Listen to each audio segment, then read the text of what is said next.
Bonsoir à tous. Avant de débuter la séance du conseil municipal de ce soir, il y a une courte cérémonie pour rendre hommage et surtout signer le livre d'or pour M. Roger Laliberté. Je céderai la parole à notre responsable des communications et je vais m'avancer à l'avant. Bonsoir à toutes et à tous et bienvenue à cette séance du Conseil municipal de la Ville de Terrebonne. Donc, comme le disait le maire, nous allons procéder à la signature du livre d'or de la Ville de Terrebonne. Nous avons l'honneur d'avoir avec nous ce soir M. Roger Laliberté, président des 12 dernières années de l'Amicale des vétérans. J'inviterai donc le maire à venir à l'avant, de même que M. Laliberté, si vous voulez venir ici, s'il vous plaît. Alors, je céderai maintenant la parole à M. le maire.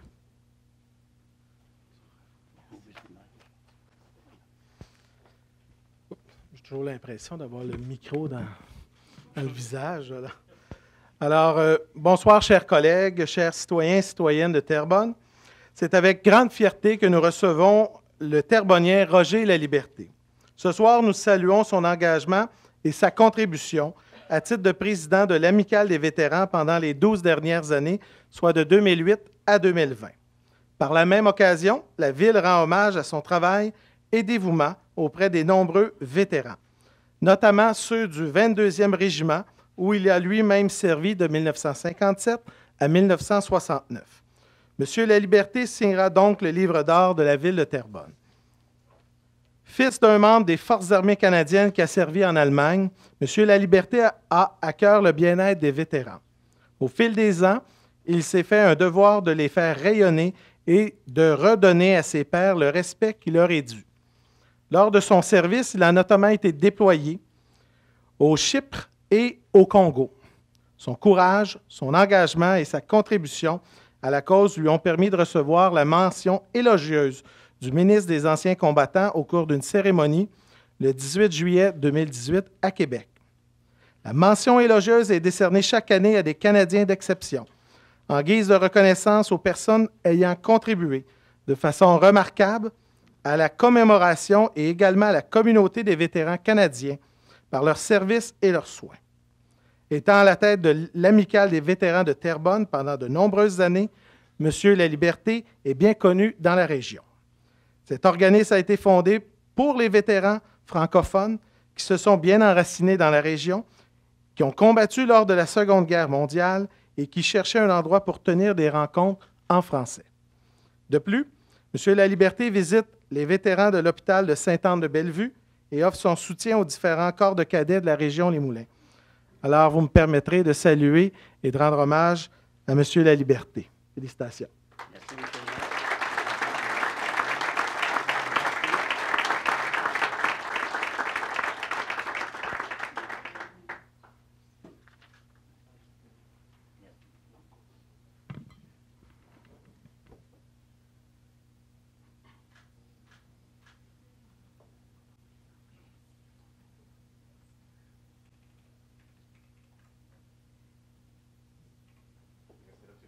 Oui. On va regarder ici. Merci, il y en a d'autres.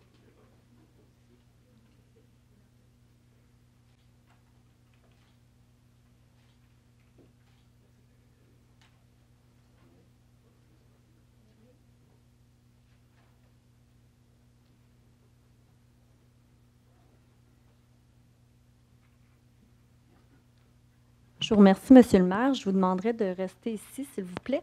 J'inviterai maintenant M. François Massy et M. Christian Boudreau à venir à l'avant. M. Massy aimerait adresser quelques mots.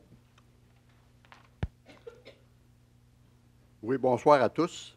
Mon nom est François Massy et en mon nom personnel et au nom de la Ligue navale de Repentigny, quel honneur déjà de prendre la parole aujourd'hui pour venir saluer Roger et Micheline Laliberté, des ambassadeurs de cette marche du jour du souvenir qui a lieu depuis une douzaine d'années et qui fut pris en charge par le président de l'Amicale des vétérans, M. Roger Laliberté, ici même à Terrebonne. Merci, monsieur et madame, de nous avoir si bien encadrés. Nous, le conseil d'administration, les cadets du 240, les cadets du 106, ainsi que les officiers des deux corps de cadets, et ce depuis 11 ans déjà.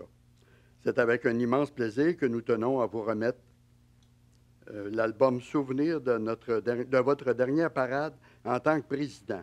Merci à la ville de Terrebonne, au maire, plus habitué. Merci à la ville de Terrebonne, à son maire, M. Marc-André Plante, les conseillers et son équipe d'avoir permis cette rencontre. Merci beaucoup. Merci.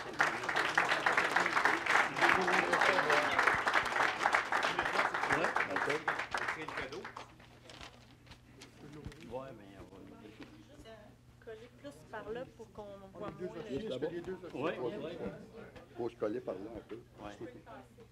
Non, pas branché. Wow. Oui. Correct. Vous allez le tenir avec lui aussi, comme ça ici. Oui. Voilà, excellent. Et voilà. Vous remarquez, ça fait tout seul, ces gens-là. Excellent. On en fait une autre. Encore là, regardez votre sourire. Vous restez là, il y en a d'autres. Oui.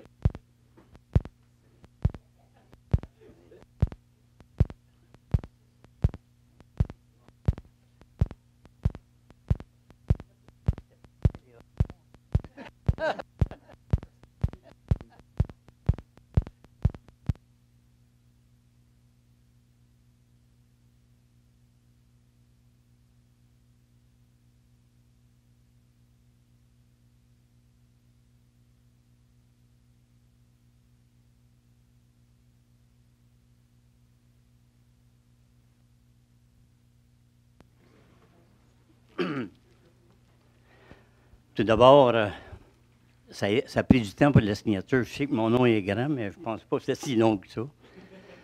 Je tiens à remercier M. le maire, mesdames les conseillers, messieurs les conseillers.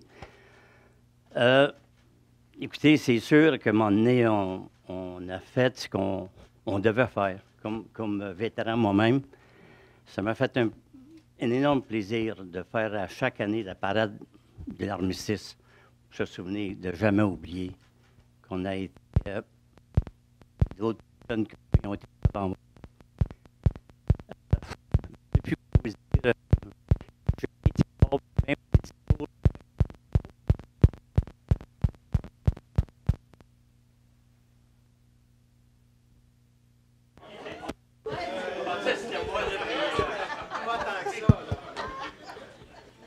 Ouf! Vous m'avez fait peur, là. Je vais réécourter ma carrière là, ce soir. Mais écoutez, encore une fois, je tiens à vous remercier infiniment. Je tiens à remercier la ville de Terrebonne.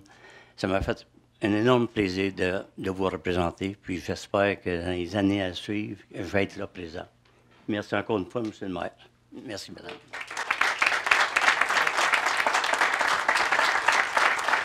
Merci.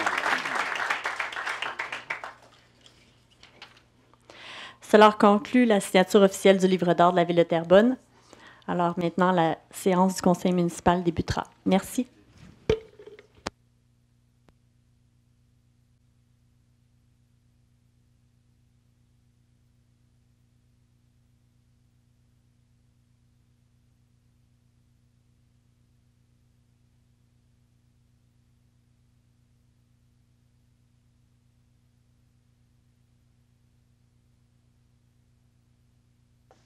Alors, bonsoir à tous. Bienvenue à cette séance du conseil municipal du lundi 10 février à 19 h. Nous sommes une séance ordinaire, ici même à l'édifice Louis-Lepage du 754 rue Saint-Pierre. Alors, avant de commencer, donc, Monsieur le greffier, vous avez différents documents à déposer, alors je vous les laisserai donc nous les présenter. Merci. Donc, procès-verbal du comité exécutif de la séance extraordinaire du 13 janvier et des séances ordinaires du 15, 22 et 29 janvier 2020.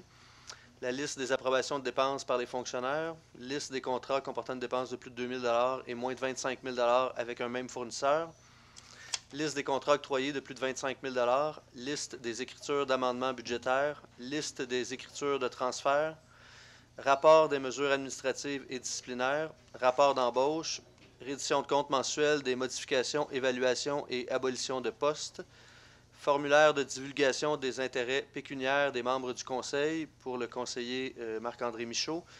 Engagement des complexes sportifs Terrebonne relatif au remboursement d'une portion d'un prêt à la Caisse populaire de Terrebonne et le rapport annuel 2019 du comité de vérification. Merci, M. le greffier. Donc, pour l'ouverture de la séance, c'est proposé par M. Jacques Demers, appuyé par M. Robert Brisebois. Alors, ce soir, il n'y a pas de déclaration d'intérêt des élus sur certains points à l'ordre du jour. Alors, veuillez prendre note qu'à l'ordre du jour, ce soir, le point, je veux juste m'assurer que je vous donne, le point 11.5 a été retiré, mais il y a un point 11.6 qui a été ajouté. Ensuite de cela, il y a un point 13.1 en affaires nouvelles de notre collègue du quartier numéro 13. Et M. Gagnon, en 13.2, a aussi un point qui va être ajouté.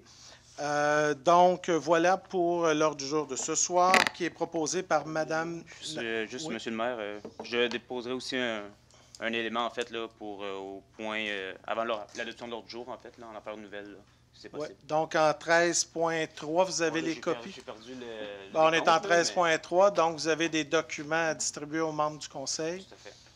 Merci. Juste, M. le greffier.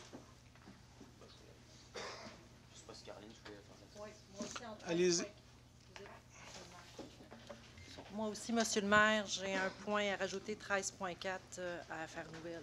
J'ai les documents aussi. Vous allez les distribuer. Alors, pendant qu'il y a la distribution, sous ces points-là, ils vont revenir au moment de la discussion au conseil municipal. Alors, l'ordre du jour est proposé par Nathalie Ricard et appuyé par M. Éric Fortin. Ça va? Maintenant, concernant le procès-verbal de la dernière séance du 13 janvier, c'est proposé par M. Éric Fortin, appuyé par Yann Maisonneuve. Alors maintenant, nous arrivons juste avant la période de questions, la toute première période de questions des membres, des citoyens ici présents.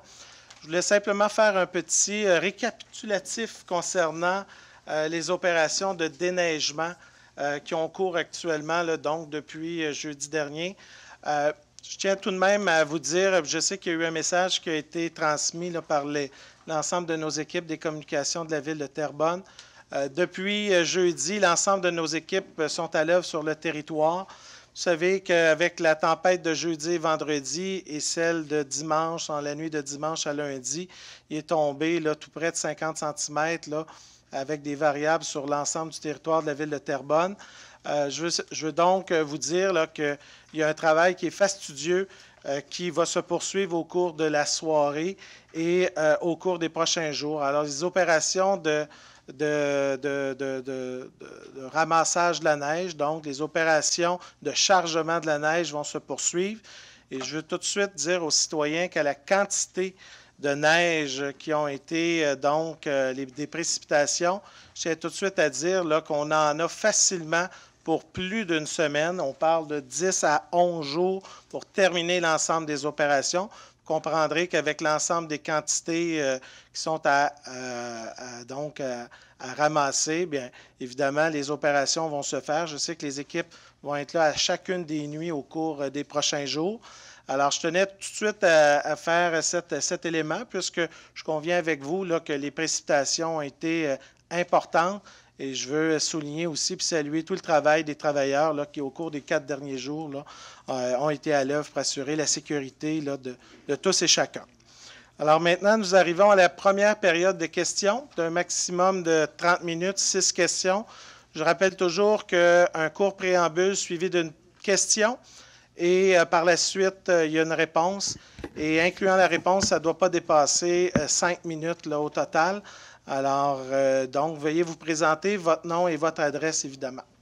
Bonjour, Monsieur le maire, Mesdames et Messieurs les conseillers. Je suis Luc Forgette du Chemin-Comtois à Terrebonne. Ouais. Votre adresse? 1600 Chemin-Comtois, aux limites de Terrebonne et Saint-Anne. Moi, je suis contre la compagnie d'évaluation Leroux, Baudry, Picard et Associés, qui a exagéré l'évaluation des terres agricoles dans notre secteur. Puis en même temps, je vais vous poser une question, si vous voulez répondre à la fin. Je veux savoir si l'agriculture est importante dans la région de Terrebonne. Je viens vous parler de l'augmentation exagérée de l'évaluation foncière des terrains résidentiels en zone agricole, qui a monté de 20 % cette année, et des terres agricoles qui a monté de 50 %. En 2014, le taux d'évaluation foncière était de 12 000 l'hectare. En 2017, il est passé à 20 000 l'hectare. En 2020, aujourd'hui, il est rendu à 29 000 l'hectare. On a eu une augmentation de 150 % depuis 2014. Présentement, l'UPA des Laurentides, qui comprend Saint-Eustache, Mirabel, Rivière-Nord et Saint-Jérôme, ont réussi à geler l'évaluation foncière à 20 000 l'hectare. Pourquoi pas nous? Moi, je suis aux limites de, comme je vous disais tantôt, Sainte-Anne-des-Plaines. Il y a une terre qui s'est vendue à Sainte-Anne-des-Plaines, juste à côté de chez nous. Une terre de 100 arpents, avec une maison neuve de 5 ans, 2 étages. Elle s'est vendue à M. Dufort de Saint-Lin, 650 000.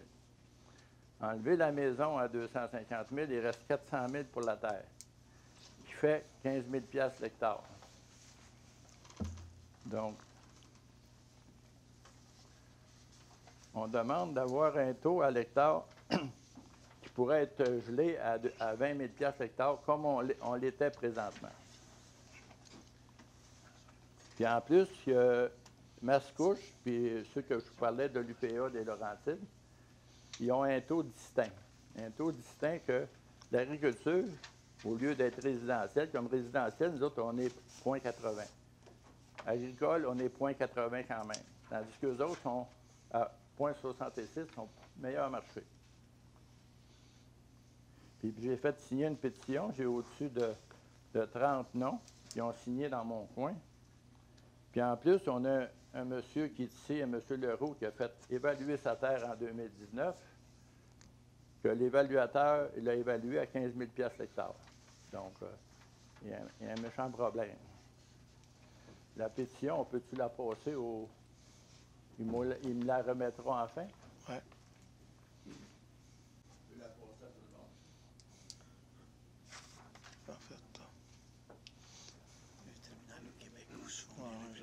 C'est ça. Écoutez, monsieur, la pétition, écoutez, amenez-la au greffe directement parce que le temps file. Fait que là, jusqu'à maintenant, moi, j'aimerais bien ça, vous donner quelques éléments. Alors,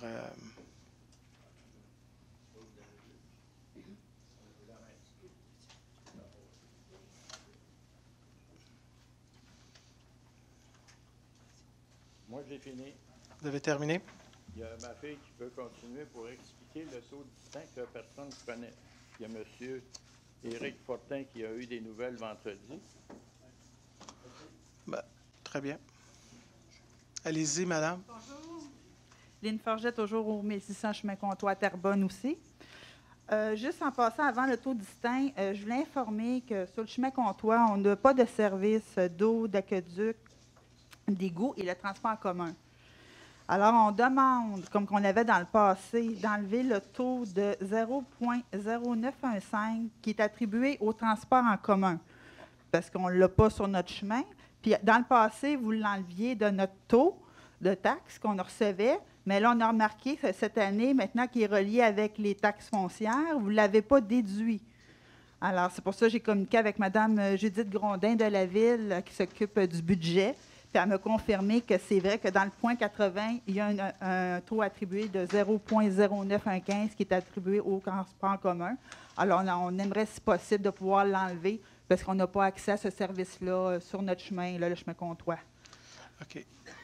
Pour ce qui est des terres agricoles, comme j'expliquais avec mon père auparavant, deux personnes de l'UPA de Lanaudière qui se trouvent être M. Sans-Façon et M. Laflamme ont essayé à plusieurs reprises de communiquer avec vous pour vous parler du fameux taux distinct, mais il n'y avait aucune ouverture de votre part.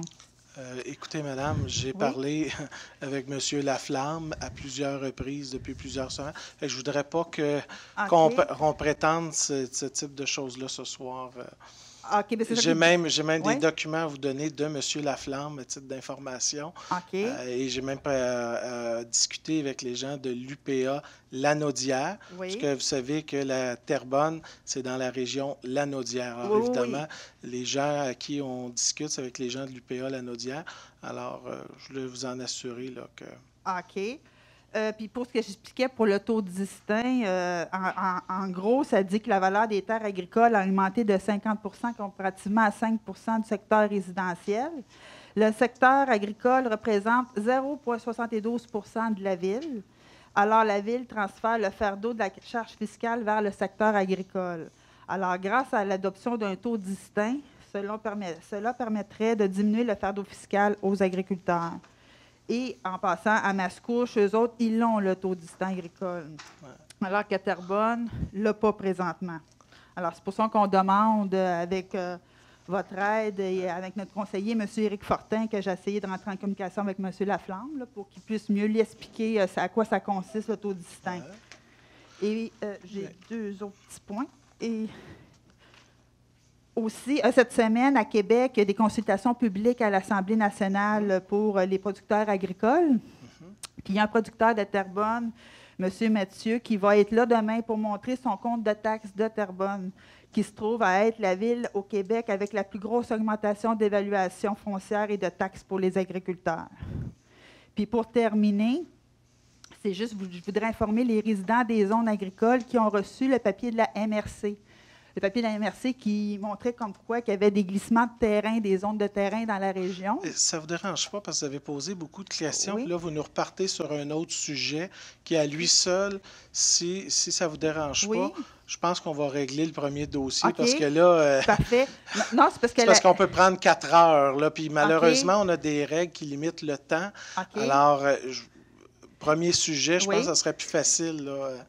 Mais, en vous gros, voir. la MRC, c'est juste parce que l'urbaniste, il est au courant. C'est lui qui a envoyé ça aux Non, résidents. je suis au courant du dossier. OK. Ce que je veux dire, c'est Oui. que vous comprendrez que je ne ferai pas une allocution de 45 minutes pour répondre à chacun élément. Oui, On oui, a oui. 5 minutes qu'on est ensemble. On est dans une assemblée du conseil. OK. Donc, on peut traiter plusieurs dossiers, mais là, Oui, vous oui. êtes dans la même période. Alors, OK. je vous recommanderais peut-être de rester sur un autre sujet. Si vous voulez revenir un peu plus tard, bien, vous OK. pourriez reparler d'une autre question sans problème. OK. Non, c'était juste en gros, c'est parce que l'évaluateur n'était pas au courant qu'il y avait eu des glissements de terrain dans le coin. Puis s'il l'aurait su, il aurait baissé les évaluations foncières des taxes agricoles. C'est juste ça, l'autre petit OK. point. Ben, en fait, que je voulais je veux juste vous informer. rassurer sur l'enjeu des glissements de terrain. Oui. Les lettres qui ont été envoyées Oui. aux gens, ce n'est pas des risques majeurs de glissement de terrain, ce sont des conditions qui sont liées. Alors, il y a vraiment une définition qui est très différente, qui doit être faite. Mais là, pour ce soir,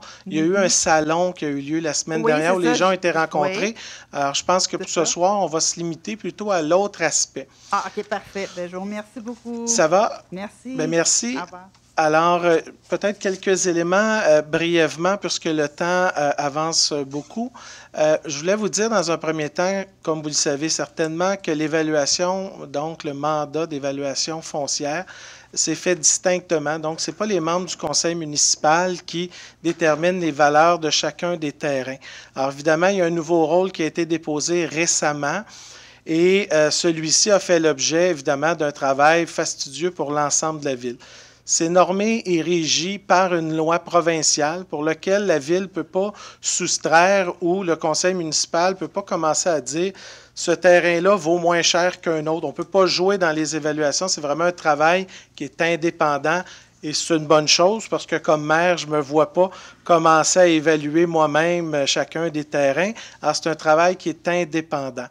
Il y a un processus pour lequel qui est en cours jusqu'à la fin juin, auquel les citoyens qui souhaiteraient contester leur évaluation foncière, alors selon la valeur de votre terrain maison, alors ça peut être des frais de 80 $ ou de 330 $, mais tout citoyen, tout contribuable peut contester son évaluation foncière. Maintenant, quant au dossier, parce que tout l'enjeu de la fiscalité agricole est très différent des taxes municipales, par exemple, pour le secteur résidentiel. J'ai discuté avec les personnes que vous avez soulignées précédemment dans les derniers jours. Première des choses, on me dit c'est important que tous les agriculteurs se mobilise lors d'une rencontre le dimanche 1er mars à 10 h de l'UPA Lanaudière. Parce que l'UPA Lanaudière va expliquer tous les nouveaux critères du nouveau projet de loi 48 qui est actuellement en cheminement à l'Assemblée nationale. Comme vous le savez, et contrairement dans le secteur résidentiel, vous savez qu'il y a des remboursements. Donc, le gouvernement du Québec rembourse une grande partie du compte de taxes pour les gens qui sont dans le secteur agricole. Par exemple, en ce moment, ça peut aller jusqu'à 75 % et le nouveau projet de loi pourrait aller jusqu'à 85 %. Alors moi, ce que je peux vous dire aujourd'hui, avec les normes et la législation provinciale qui s'en vient, celle-ci va être substantiellement plus favorable pour les agriculteurs et la Ville de Terrebonne, parce que là, on est les tout derniers à avoir mis à jour notre rôle d'évaluation. Je peux vous assurer qu'on arrive directement dans la zone où c'est le plus intéressant avec le projet de loi 48. Alors, ce soir, ce que je préférerais, c'est qu'il y a une rencontre qui va avoir lieu le 1er mars prochain.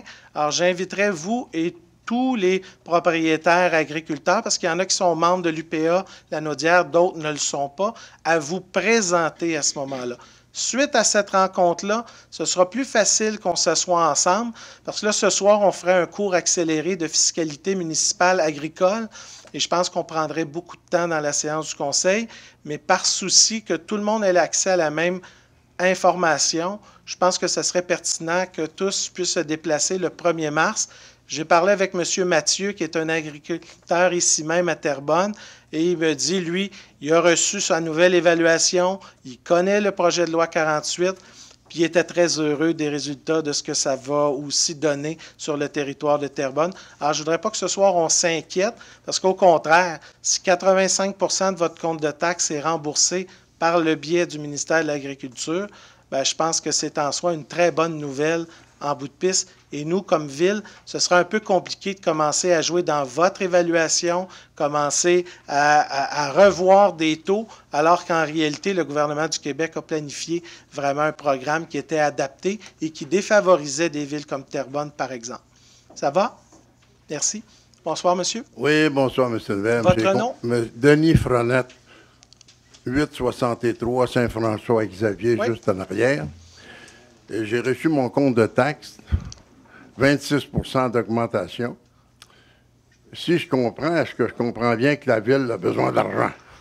Non, absolument pas. D'abord, on est dans le trou, c'est ça? Ou... Non, écoutez, Non? monsieur, OK. écoutez, d'abord, d'entrée de jeu, si votre compte de taxes a augmenté de 26 % là, je suis assurément convaincu que votre évaluation foncière a augmenté de beaucoup. C'est sûr et certain. Parce que ce que je veux dire, c'est que c'est une obligation de la loi à tous les 3 ans de remettre à niveau l'ensemble des évaluations foncières. Et si votre montant est si élevé, c'est probablement parce que votre évaluation a augmenté substantiellement plus que la moyenne de Terrebonne. Parce que je veux juste vous dire, la moyenne, c'est 7 %, mais on a diminué les taux de 7 % de l'ensemble des citoyens. Alors, si vous êtes à 26 %, clairement, votre évaluation a fait un bond. Vous savez que vous pouvez contester votre évaluation, Bien, ça, c'est sûr. OK. Là. Ça, c'est vos explications. Je comprends que cet Non, mais c'est la loi aussi. Bon, là. oui, je comprends que cet argent-là, vous ne la mettez pas dans les poches. Mais la non. deuxième question, avez-vous un plan écrit un plan d'action écrit pour réduire la charge fiscale, pour réduire nos comptes de taxes? Avez-vous un plan d'action écrit à cet effet? Moi, je vous assure tout de suite d'une chose, il n'y a aucun membre ici du conseil municipal qui a pris un engagement de réduire les comptes de taxes. Ça, je veux juste vous dire, il n'y a personne qui a pris cet engagement-là. Et actuellement, partout dans le milieu municipal, je connais aucune municipalité qui réduit le compte de taxes de ses citoyens. Il peut y arriver qu'une année, il y a une situation qui soit moins élevée, mais vous savez, 80 % de nos revenus, 75 à Terrebonne, sont tirés de la taxe foncière. Alors, comme partout, nos dépenses augmentent. Cette année, 2,28 % les dépenses administratives. Alors, vous conviendrez que si nos dépenses augmentent, bien, automatiquement, il faut que nos revenus augmentent en conséquence aussi. Là. Mais là, moi, je ne comprends pas. il y a quoi? Je ne comprends pas ce que vous me dites, là, parce que vous augmentez, nous, on a augmenté de 26 puis ils disent que dans le secteur, l'augmentation de 30 est-ce qu'il n'y a pas lieu de se demander, comme administrateur, de se dire, hey, qu'est-ce que je peux faire? Vos clients sont les électeurs. Mais bon, monsieur... qu'est-ce que je peux faire pour réduire la charge fiscale? Non, mais ce que je veux dire, monsieur, vous, votre augmentation de 26 là, c'est uniquement dû au fait que votre valeur foncière a substantiellement augmenté depuis 3 ans. Je vais vous le dire, l'essentiel de votre augmentation, c'est la valeur foncière. Et ça, c'est la loi qui prévoit un rôle d'évaluation et votre compte de taxe est basé quant à votre évaluation foncière. Et ça, nous, on ne peut pas changer les règles du jeu. Bon. C'est normé par le gouvernement du Québec.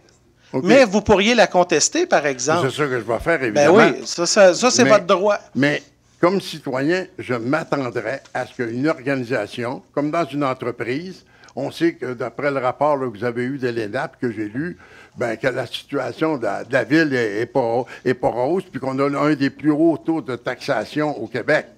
Alors, je me dis, est-ce qu'il y a un plan d'action pour réduire le gaspillage dans l'administration de notre argent? Est-ce qu'il y a un plan d'action écrit? Là, une couple de mois, j'ai appelé, on me dit qu'il n'y en avait pas.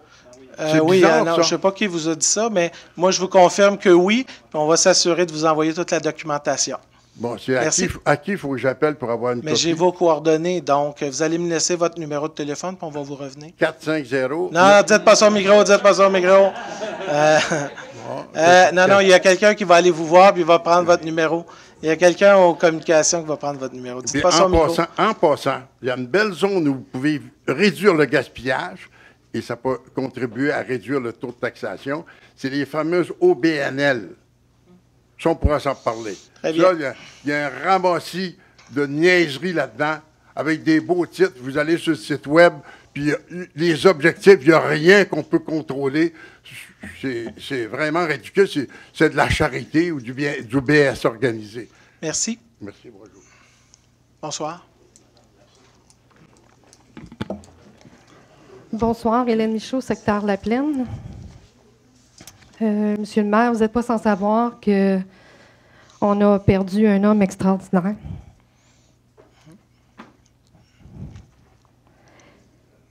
Et j'ai en main des documents qui m'ont été transmis de sa part. Donc, ce soir, on m'a investi d'une mission très difficile. Donc, il y a quelques semaines de ça, il y a une demande d'accès à l'information qui a été faite de sa part concernant les travaux qui ont été faits au niveau du 1560 des Bernaches.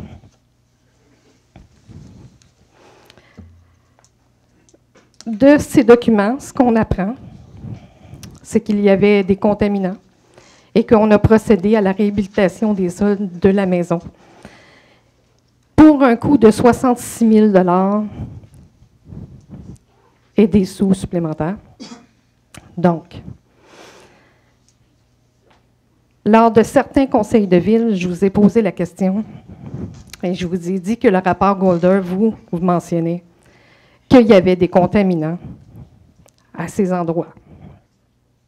J'ai posé la question à savoir si une phase 3 avait été déclenchée. On m'a répondu que non. On m'a répondu que c'était l'étape 3. J'ai posé plusieurs fois des questions concernant les contaminants des terres bradies. Ce soir, je ne vais pas vous poser de questions, je vais vous dire ce qu'on sait. Je vais vous dire qu'on sait qu'il y avait des contaminants. On sait que, comme toutes les autres administrations du passé, vous n'avez pas déclenché l'article 65. On est au courant qu'il y a une rencontre qui va être prévue pour le 21 février, qu'à cette rencontre, on devrait mettre en place la fameuse fiducie, et qu'à cette fiducie-là, il va y avoir des sommes qui vont être déposées sur une période X de 20 ans, si j'ai bien compris. On a comme information aussi qui seront les signataires. On a des informations qui nous ont été transmises aussi concernant la suite des choses, que le dossier va être clos après le 21 février. Bien entendu, pour 66 000 de réhabilitation des sols, si on compte qu'il y avait 88 plaintes au niveau du recours collectif, on arrive à un total de 5 800 000 que ça aurait coûté pour faire des travaux de réhabilitation avec contaminants. Maintenant, si on regarde des travaux de réhabilitation sans contamination, on arrive à environ 19 000 à 25 000 dépendant de ce que ça peut coûter pour l'excavation. Mais une excavation pour une cour aussi petite que les cours qu'on a, on parle d'environ 5 000 Pourquoi la Ville s'est acharnée autant d'années? On le sait aussi. Je pense qu'à quelque part, là, ce dossier-là, ben, les contaminants, les déchets vont rester là. Et malgré tout, vous allez imposer à la Ville, à l'ensemble de ses citoyens, des sommes faramineuses sur une période de 20 ans. Donc ce soir, au nom d'Alain Brisebois, on rectifie les faits. Il y avait des contaminants, et la preuve en est faite ici, dans tous ces documents. M. Brisebois est venu ici au micro, il vous a dit à plusieurs reprises que c'était le cas, et à chaque fois, on lui répondait le contraire. Ce soir, il réclame la vérité. C'est à vous de regarder ce que vous allez faire avec. Bonne soirée.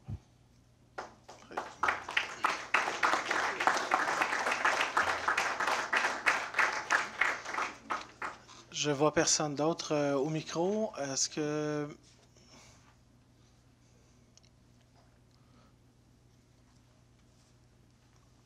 Bonjour, M. Plante. Monsieur le maire, s'il vous plaît. Oui. Non, mais c'est parce qu'on ne s'adresse pas à des noms personnels. Non. C'est une question. Vous êtes dans une assemblée du conseil, s'il vous plaît. Ben, moi, j'ai un nom personnel. Oui, ça, je comprends, là, mais merci. Fait que c'est ça. Votre nom et votre adresse? Michel Gévry, 3120 rue Tremblay. Merci. La Plaine. Moi, c'est à propos du compte de taxes foncières. Oui. Là, je veux savoir si vous avez consulté la capacité de payer des gens de Terrebonne, des citoyens, avec une augmentation de 4 Si on compare les taux du coût de la vie, tout ça, du gouvernement, et puis nos pensions qui nous augmentent de 2 on est 2 en dessous en partant. Comprenez-vous la comparaison? Que le compte est un petit peu trop haut, les comptes de taxes. C'est votre première question? Oui. Ça va? Écoutez, monsieur, comme je ne vous ai pas vu à la présentation budgétaire il y a 2 mois, il y a une belle présentation qui donne tous les détails. D'abord, la hausse qui est attribuable aux dépenses de la Ville pour le compte de taxes au niveau résidentiel est de 1,59 %. Comme on l'a expliqué à plusieurs reprises, le renversement de la dette à l'ensemble pour le corridor de biodiversité, plus le 6 millions liés à la dette liée au complexe de soccer qui a été construit en 2010, à lui seul faisait augmenter le compte de taxes de 2,3 %. Alors, même si on avait gelé le compte de taxes à 0, celui-ci aurait augmenté de 2,3 %. Et là, je fais abstraction des gens qui ont eu des hausses d'évaluation qui étaient à plus que 7 %. Alors, ce que je veux vous dire aujourd'hui, c'est qu'on a réussi à limiter ça à 1,59 % pour l'ensemble du secteur résidentiel. Et les dépenses de la Ville ont été limitées à 2,28 %.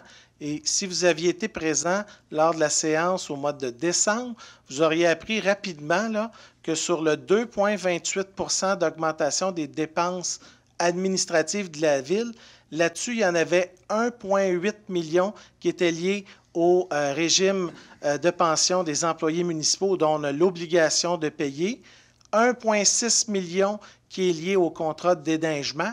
Puis le reste, c'était des peccadilles. Juste vous dire que cette année, la Ville, là, dans l'augmentation et la croissance des dépenses, là, il n'y a eu absolument rien qui s'est ajouté que ce que les éléments que je viens de vous souligner. Alors, votre compte de taxe a augmenté d'1,59, puis c'est ça la réalité. Quant à la dette du passé, bien, on ne fera pas les explications, elles vous ont été données. Puis si vous aviez des suggestions pour faire disparaître cette dette-là, j'aurais aimé ça les entendre avant ce soir. J'ai aucune suggestion, mais je trouve que c'est peut-être une petite taxe déguisée.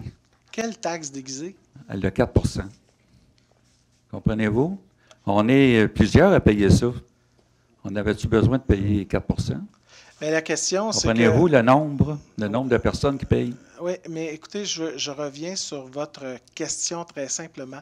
J'aurais souhaité, comme tous, augmenter le compte de taxe d'environ 1,59 %, ce qui est quand même en bas, en bas de l'IPC pour la dernière, le coût de la vie pour l'année 2019. J'aurais souhaité, mais malheureusement, je n'ai pas pris la décision d'endetter cette ville-là de 71 millions, donc 4 millions en frais d'avocat pour un corridor de biodiversité. Ça, c'est une décision qui a été prise avant nous avec un ancien conseil municipal.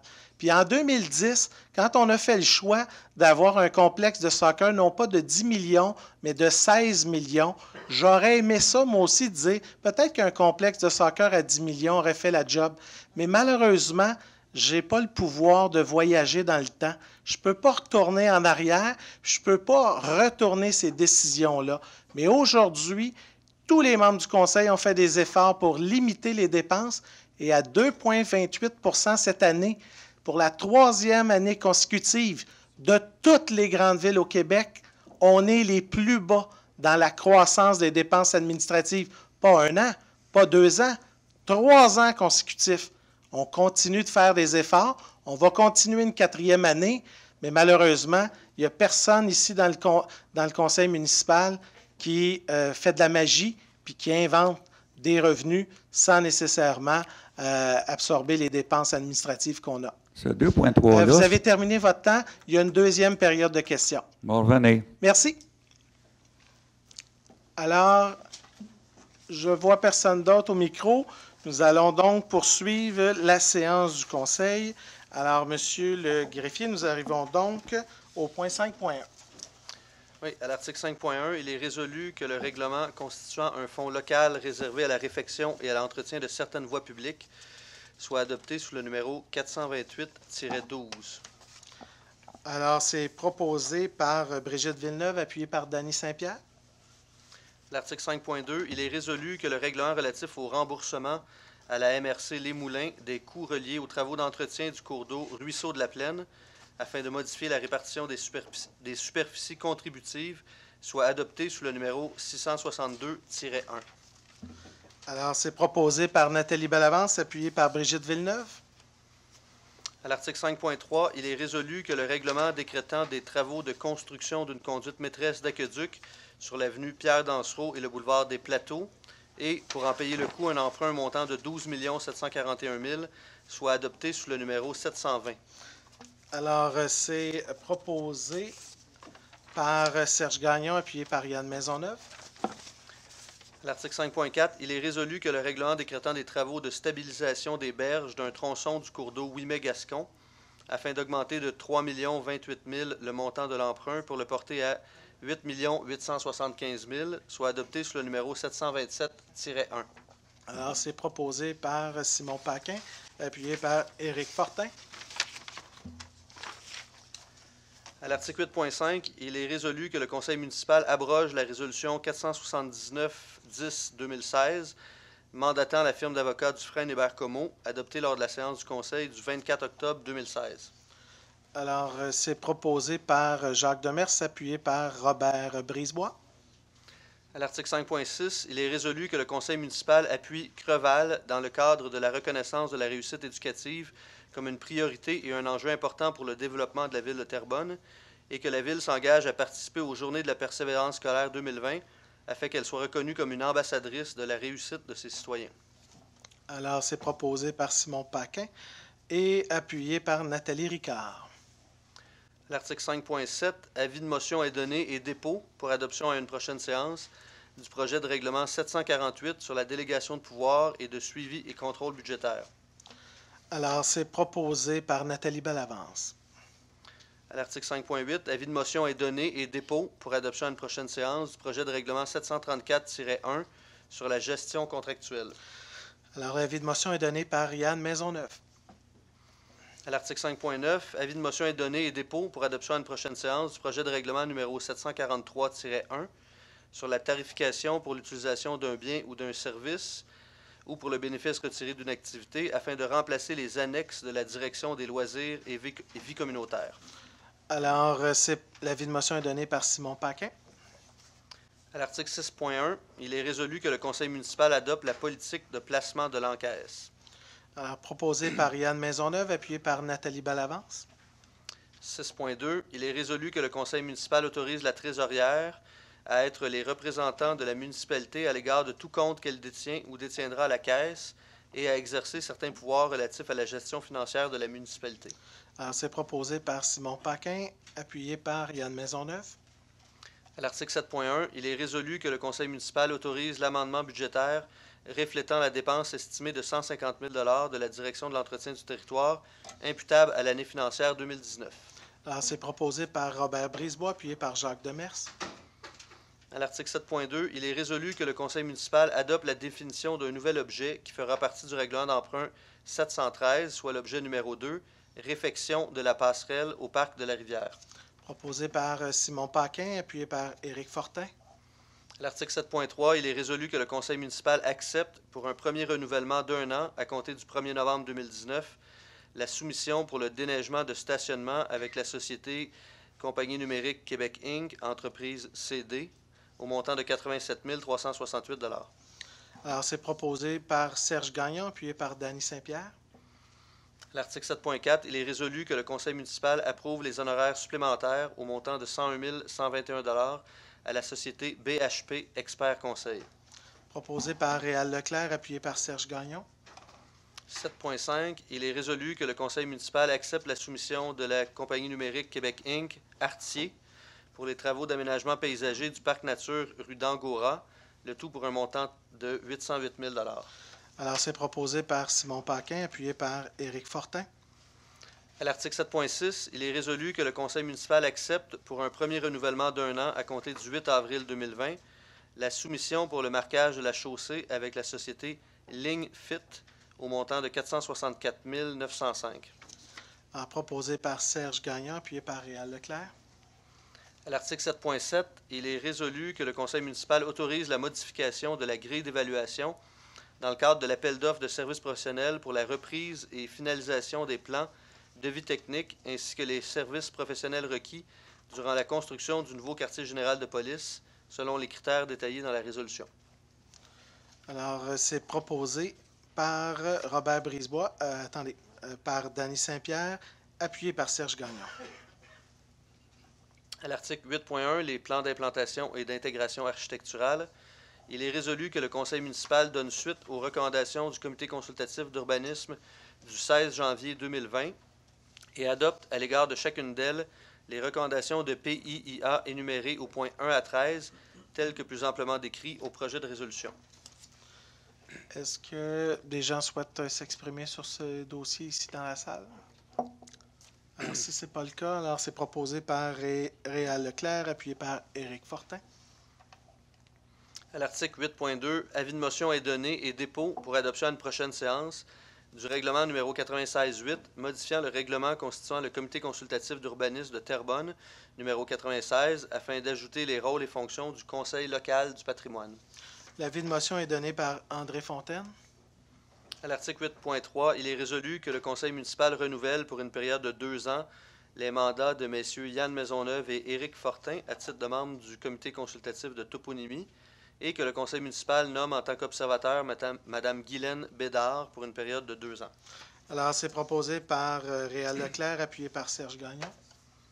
À l'article 8.4.1, il est résolu que le conseil municipal autorise le greffier à rembourser le dépôt versé lors de l'ouverture du dossier de démolition pour le bâtiment commercial situé au 2850 chemin Gascon, considérant que le requérant a rempli ses obligations. Alors, c'est proposé par M. Réal Leclerc, appuyé par Éric Fortin. À l'article 8.4.2, il est résolu que le conseil municipal autorise le greffier à rembourser le dépôt versé lors de l'ouverture du dossier de démolition pour le bâtiment commercial situé au 3896 chemin Saint-Charles, considérant que le requérant a rempli ses obligations. Alors, c'est proposé par Brigitte Villeneuve, appuyé par Dany Saint-Pierre. À l'article 8.5, il est résolu que le conseil municipal corrige la résolution numéro 517-10-2019 au 12e paragraphe afin de remplacer le chiffre 6,25 hectares par 0,625 hectares. Alors, c'est proposé par Réal Leclerc, appuyé par Éric Fortin. À l'article 8.6, avis de motion est donné et dépôt pour adoption à une prochaine séance du projet de règlement numéro 1010 relatif au plan d'aménagement d'ensemble. L'avis de motion est donné par André Fontaine. À l'article 8.7, avis de motion est donné et dépôt pour adoption à une prochaine séance du projet de règlement modifiant le règlement sur les projets particuliers de construction, de modification ou d'occupation d'un immeuble, numéro 1008, afin de modifier le territoire d'application. Alors, l'avis de motion est donné par Réal Leclerc. À l'article 8.8, avis de motion est donné et dépôt pour adoption à une prochaine séance du projet de règlement modifiant le règlement de zonage 1001 afin d'ajuster les zones et les usages selon les secteurs assujettis au règlement 1010 relatif au plan d'aménagement d'ensemble. Alors, l'avis de motion est donné par Réal Leclerc.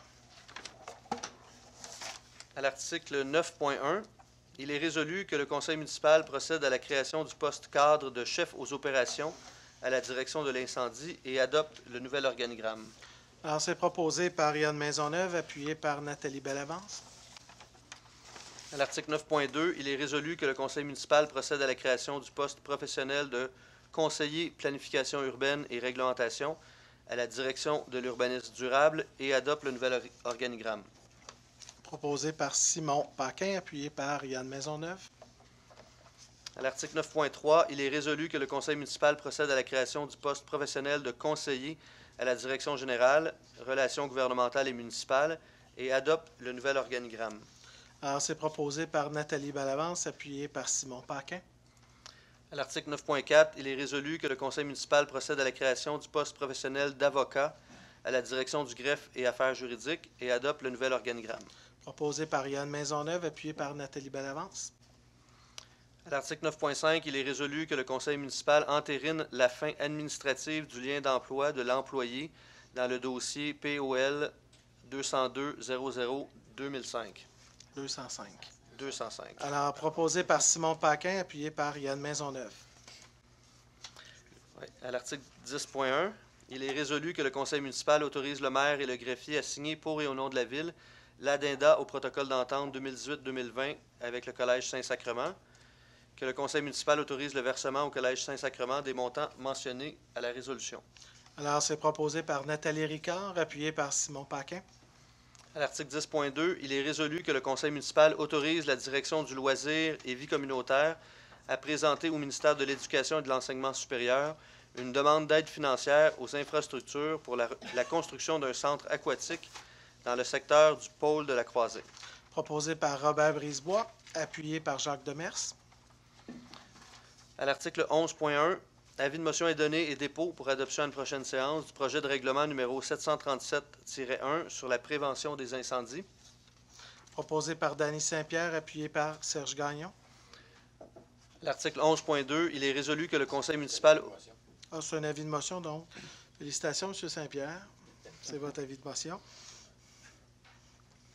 Il est résolu que le conseil municipal autorise le maire et le greffier à signer pour et au nom de la ville l'entente relative à la prise en charge des animaux domestiques lors de l'hébergement des propriétaires en cas de mesure d'urgence avec la SPCA Lanaudière Basse-Laurentide. Alors, c'est proposé par Serge Gagnon, appuyé par Dany Saint-Pierre. À l'article 11.3, il est résolu que le conseil municipal adopte les signalisations mentionnées à la résolution.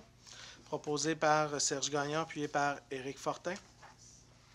À l'article 11.4, il est résolu que le conseil municipal autorise le maire et le greffier à signer, pour et au nom de la ville, l'amendement au bail intervenu entre la ville et la société HCRC pour la location du local situé au 3330 boulevard des Entreprises.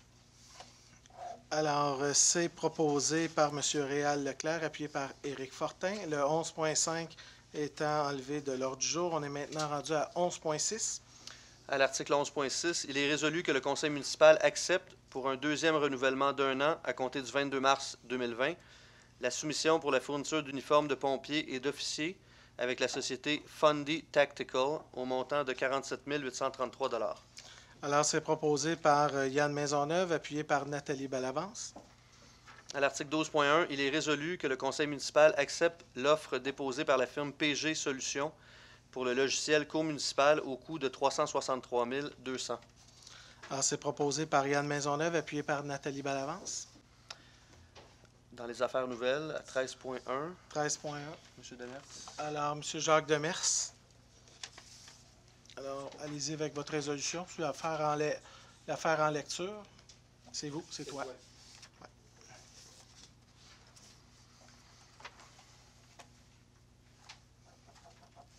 Alors, M. Demers.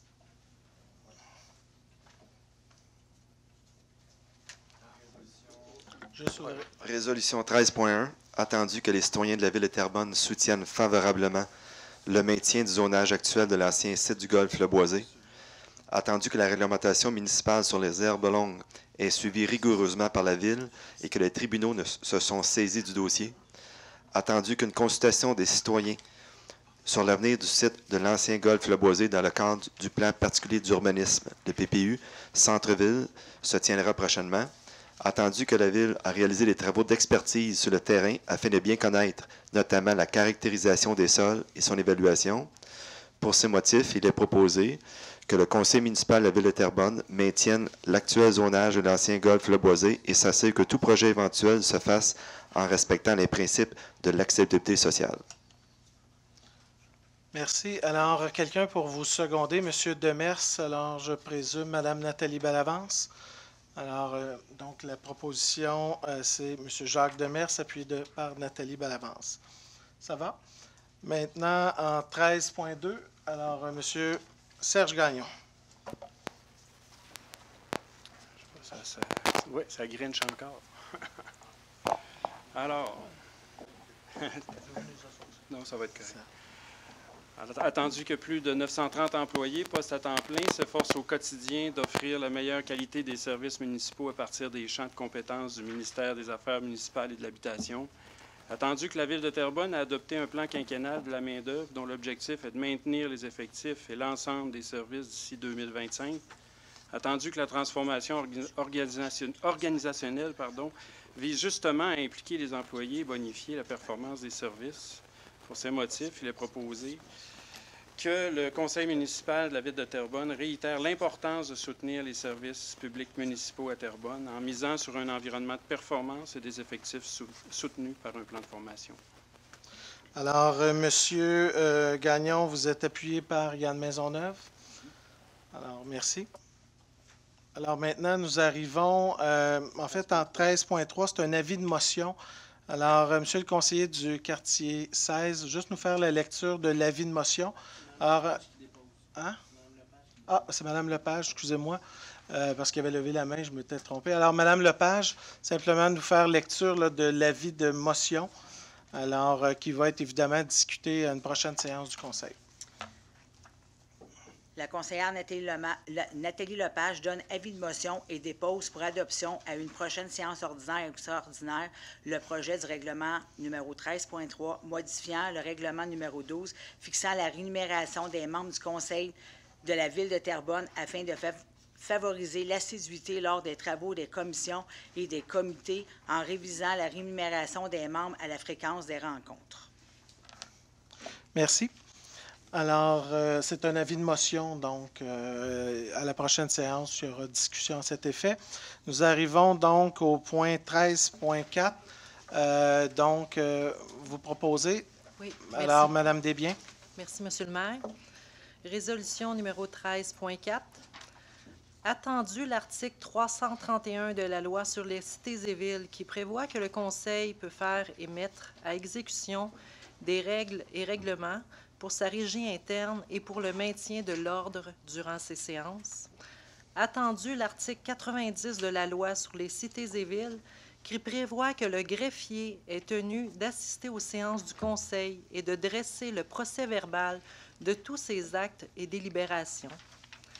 Attendu que les réunions précédant les séances du Conseil municipal, nommé plénier, ainsi que les rencontres des commissions et des comités servent à préparer les travaux du Conseil municipal, attendu que les pléniers ainsi que les rencontres des commissions et des comités comportent des discussions et des informations pertinentes qui, par souci de transparence, devraient être accessibles aux citoyens, comme le sont les procès-verbaux du Conseil municipal et du comité exécutif. Attendu qu'il y a lieu de faire preuve de transparence dans la conduite des travaux des membres du Conseil municipal. Pour ces motifs, il est proposé par moi-même, Caroline Desbiens, appuyée par mon confrère Marc-André Michaud, que la direction du greffe soit mandatée pour produire et tenir à jour un registre des procès-verbaux des pléniers, incluant le verbatim des délibérations, que les membres du Conseil participant aux pléniers, ainsi que les membres participant aux commissions et aux comités, entérinent au début de chaque rencontre le contenu du procès-verbal de la rencontre précédente, que soient rendus publics les procès-verbaux des pléniers, des commissions et des comités sur le site Internet de la Ville de Terrebonne. Si vous permettez, Monsieur le maire, j'aurais une proposition peut-être à faire, ou soit je vais demander le vote. Je vous donne deux options, là. Premièrement, il faudrait peut-être faire la nuance entre verbatim et procès-verbal, parce qu'un verbatim est beaucoup plus complexe qu'un procès-verbal. Et pour ce qui est du deuxième attendu, que les membres participants aux commissions, aux comités entérinent au début de chaque rencontre le contenu du procès-verbal de la rencontre précédente. C'est déjà le cas au moment où on se parle. À chaque réunion, on entérine le procès-verbal de la séance qui suit. Mais si on veut vraiment un verbatim mot à mot de ce qui a été dit, moi je suggère qu'on reporte à une prochaine séance du Conseil ce point-là pour évaluer avec le service du greffe le coût d'un verbatim, là, parce que et dans un enjeu de transparence, il y a de l'information encore confidentielle dans les commissions municipales. C'est pas qu'on ne veut pas être transparent. Encore aujourd'hui, j'invite la population qui veut s'impliquer sur les commissions municipales de la Ville. Il y a un appel de candidature qui se termine le 17 février. Alors, il y aura des citoyens sur la plupart des commissions municipales dans les prochaines semaines. Mais je suggère qu'on reporte pour qu'on évalue le coût, là. On ne peut pas se permettre de dire oui à n'importe quoi. Est-ce que, donc, vous souhaitez que ce soit reporté? Est-ce que quelqu'un vous soutient dans votre proposition? Monsieur Maisonneuve? OK, excellent. Alors, là, la discussion... Non, mais en fait, non, absolument. Absolument pas. Je veux dire, on va avoir une discussion à savoir si on veut l'adopter sur le plancher aujourd'hui ou qu'on souhaite plutôt la reporter pour avoir une évaluation des coûts, pour avoir un verbatim là, pour chacune de ces rencontres-là. Alors, M. Paquin, lui, propose qu'il y ait d'abord une évaluation des coûts pour ce type de verbatim et donc de reporter une prochaine rencontre pour que les gens puissent donc appuyer ou non en toute connaissance de cause. Alors, est-ce qu'il y a des gens qui souhaiteraient s'exprimer à savoir est-ce qu'on reporte ou non cette proposition? Monsieur le maire. Allez-y, M. Fontaine. Moi, je me demandais si Mme Desbiens... on ne discute pas du fond de la proposition, mais plus sur reporter ou non en premier. Mais ouais. Si elle enlève les 3 mots qui parlent du verbatim, est-ce qu'à ce moment-là... Bien là, il faut faire une proposition d'une modification. Moi, je vous propose, là, en séance du Conseil, commencer à faire des amendements, etc. Je me sens un peu comme au cégep, là. Tu sais, quand on faisait une résolution, j'amende l'amendement. C'est moins compliqué que ça, M. Je barrais 3 mots, puis... Oui, je comprends, là, mais je fais peut-être une suggestion. Là, on discute le fond de reporter ou non la suggestion, puis d'y revenir à une prochaine séance du Conseil. C'est la proposition de M. Paquin, qui est appuyée de M. Maisonneuve. Il n'y a personne qui veut s'exprimer là-dessus. Donc, est-ce que vous souhaitez demander le vote sur la proposition de M. Paquin? Juste un instant, M. le maire. Oui. Bien, si Mme Desbiens, au final, je pense que c'est à elle qui revient le choix, oui ou non, là, mais... Non, en fait, il y a une proposition, une question de procédure. Lorsqu'un membre du Conseil demande de reporter une prochaine séance, là, la discussion se fait sur ce fond-là. Et là, on est rendu à savoir ce que vous demandez, est-ce qu'il y a un vote pour que ce soit reporté. Si la réponse c'est oui, on va voter qui souhaite que ce soit reporté et qui ne souhaite pas. Puis après ça, bien, ça va déterminer un peu le sort ou la suite. La proposition, c'est soit qu'on la vote aujourd'hui ou c'est soit qu'on la reporte à une prochaine séance. C'est un peu ça les options là, qui sont sur la table. Alors, ce que je comprends, c'est que personne ne demande le vote pour la proposition de M. Paquin pour qu'elle soit reportée à une prochaine séance. Alors, ça statue donc pour la... Donc, elle est habilitée, donc, à avoir été adoptée par donc, la proposition de M. Paquin. Alors maintenant, nous avons donc épuisé les points à l'ordre du jour de ce soir. Plusieurs membres du conseil municipal souhaitaient s'exprimer. Alors, je commencerai peut-être par mon collègue, M. Danny Saint-Pierre. Bonsoir, M. le maire. Bonsoir, chers citoyens. J'aimerais faire une petite mise au point sur le dossier de la 337. Pour faire suite à certaines communications trompeuses faites par mes collègues de Mouvement Terrebonne, qui, à mon avis personnel, infantilise la population avec le modèle choisi.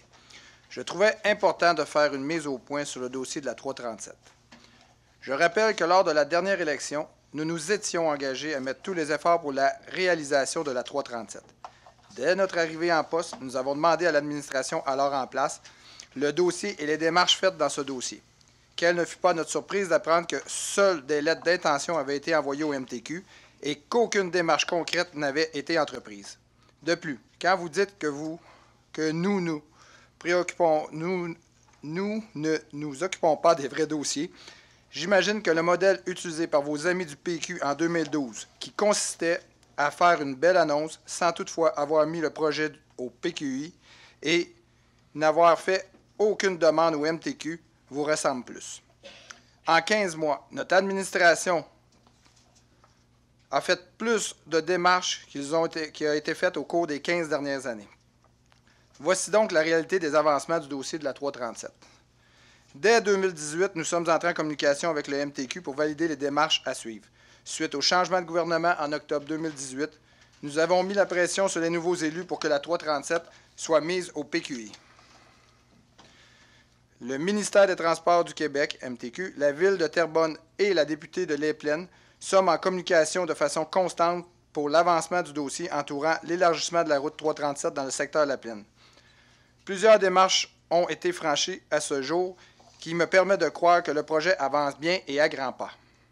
Cela étant dit, nous pouvons vous confirmer que la Ville de Terrebonne et le MTQ sont à finaliser la rédaction de l'entente entourant les travaux, laquelle nous amènera à un plan d'action qui sera dévoilé une fois que les étapes les plus importantes seront toutes franchies. En bref, on ne fera pas d'annonce tant qu'on n'est pas certain. Je vous lis un message envoyé dernièrement par la députée Mme Lecourt. Mon gouvernement et moi avons fait de ce projet une priorité et les démarches en cours me font dire que le calendrier des travaux sera déposé dans des délais raisonnables. Enfin, soyez convaincus qu'autant le ministre François Bonnardel que moi, Lucie Lecourt, députée de Les-Plaines, comprenons la nécessité et l'importance d'annoncer bientôt ce projet. Soyez convaincus que les équipes du ministère sont au travail depuis le jour 1 de notre arrivée au gouvernement. Alors, M. Michaud, Mme Lepage et M. Morin, plutôt que de mettre vos énergies à fabriquer des messages trompeurs à la population, je crois que vous devriez prendre le temps d'écouter et de suivre les débats et les échanges. Vous seriez peut-être à même de diffuser les bonnes informations. Merci, M. Saint-Pierre. Alors, M. Jacques Demers. Oui, bonsoir. Bon, en complément à la résolution 13.1 que je viens de lire là, il y a quelques minutes, chers citoyens, chères citoyennes, en suivi des rumeurs concernant une transaction potentielle du site de l'ancien golf Le Boisé à un promoteur immobilier, je souhaite réitérer l'engagement pour lequel vous m'avez élu, soit celui de conserver le zonage actuel, récré touristique et institutionnel. Je tiens à rappeler que depuis la fermeture du golf, la volonté des citoyens de préserver ce site vert fait consensus. En d'autres mots, il n'y a pas d'acceptabilité sociale pour un développement immobilier sur cet espace vert au cœur de Terrebonne. Tel que communiqué sur une base régulière par la Ville et le comité de sauvegarde, ce dossier est fortement judiciarisé, ce qui nous limite dans notre volonté de divulguer de l'information sur cette affaire. Pour répondre à l'opposition qui tentent de désinformer la population via des vidéos en ligne payées à même le compte de taxes des citoyens, j'aimerais dire ceci. Vous ne connaissez absolument rien de ce dossier complexe. Depuis les élections, vous ne vous êtes pas impliqué une seule fois dans ce dossier et vous n'avez formulé aucune quelconque idée. Si vous aimez vraiment votre ville, vous ne devriez pas nuire aux efforts soutenus des professionnels de la ville dans ce dossier. Nonobstant, depuis le début de mon implication, avant même que je sois élu conseiller municipal, accompagné d'une équipe de professionnels internes et externes à la ville, j'ai piloté ce dossier complexe en réalisant plusieurs actions qui se résument en 6 points suivants. Premièrement, en imposant une réserve foncière nous permettant d'évaluer toutes les possibilités s'offrant à la ville et ses citoyens. D'ailleurs, celle-ci a été renouvelée en mai dernier, mais demeure devant la cour quand le propriétaire conteste la validité. Deuxièmement, en imposant au propriétaire une rétroactivité de crédit de taxe de 400 000 qu'elle avait obtenu de la ville quand il opérait le golf. Un autre dossier devant la cour. Je me suis assuré qu'il y ait application rigoureuse de la réglementation municipale pour le non-respect de la réglementation concernant les herbes hautes. Le propriétaire a reçu plus d'une 50aine de contraventions à cet effet, un autre dossier qu'il conteste devant la cour. Grâce à une injonction de la cour, nous avons pu accéder au terrain l'été dernier pour effectuer des analyses techniques d'infrastructure, d'aqueduc, de biologie, d'environnement et de circulation pour évaluer la valeur du terrain dans une perspective d'acquisition. Nous avons maintenant en main une bonne idée de cette valeur potentielle et pourrons prendre les décisions éclairées au cours des prochains mois. Cinquièmement, tout au long de ces étapes, nous avons toujours été le plus transparent possible avec les résidents impactés du boisé en diffusant des statuts d'avancement sur une base régulière sans compromettre les nombreuses actions devant la Cour. Dernièrement, nous avons aussi tenu de nombreuses rencontres avec les membres du comité de sauvegarde du site du golfe Le Boisé afin de poursuivre notre collaboration. En somme, je n'ai rien laissé au hasard et je veux minimiser les risques pour les citoyens et payeurs de taxes de Terrebonne. C'est un travail exhaustif et méticuleux que nous avons fait pour être sûrs de prendre les bonnes décisions. En plus, une rencontre citoyenne aura lieu prochainement où des informations importantes vous seront communiquées. Je tenais donc à faire une mise au point afin que les choses soient claires.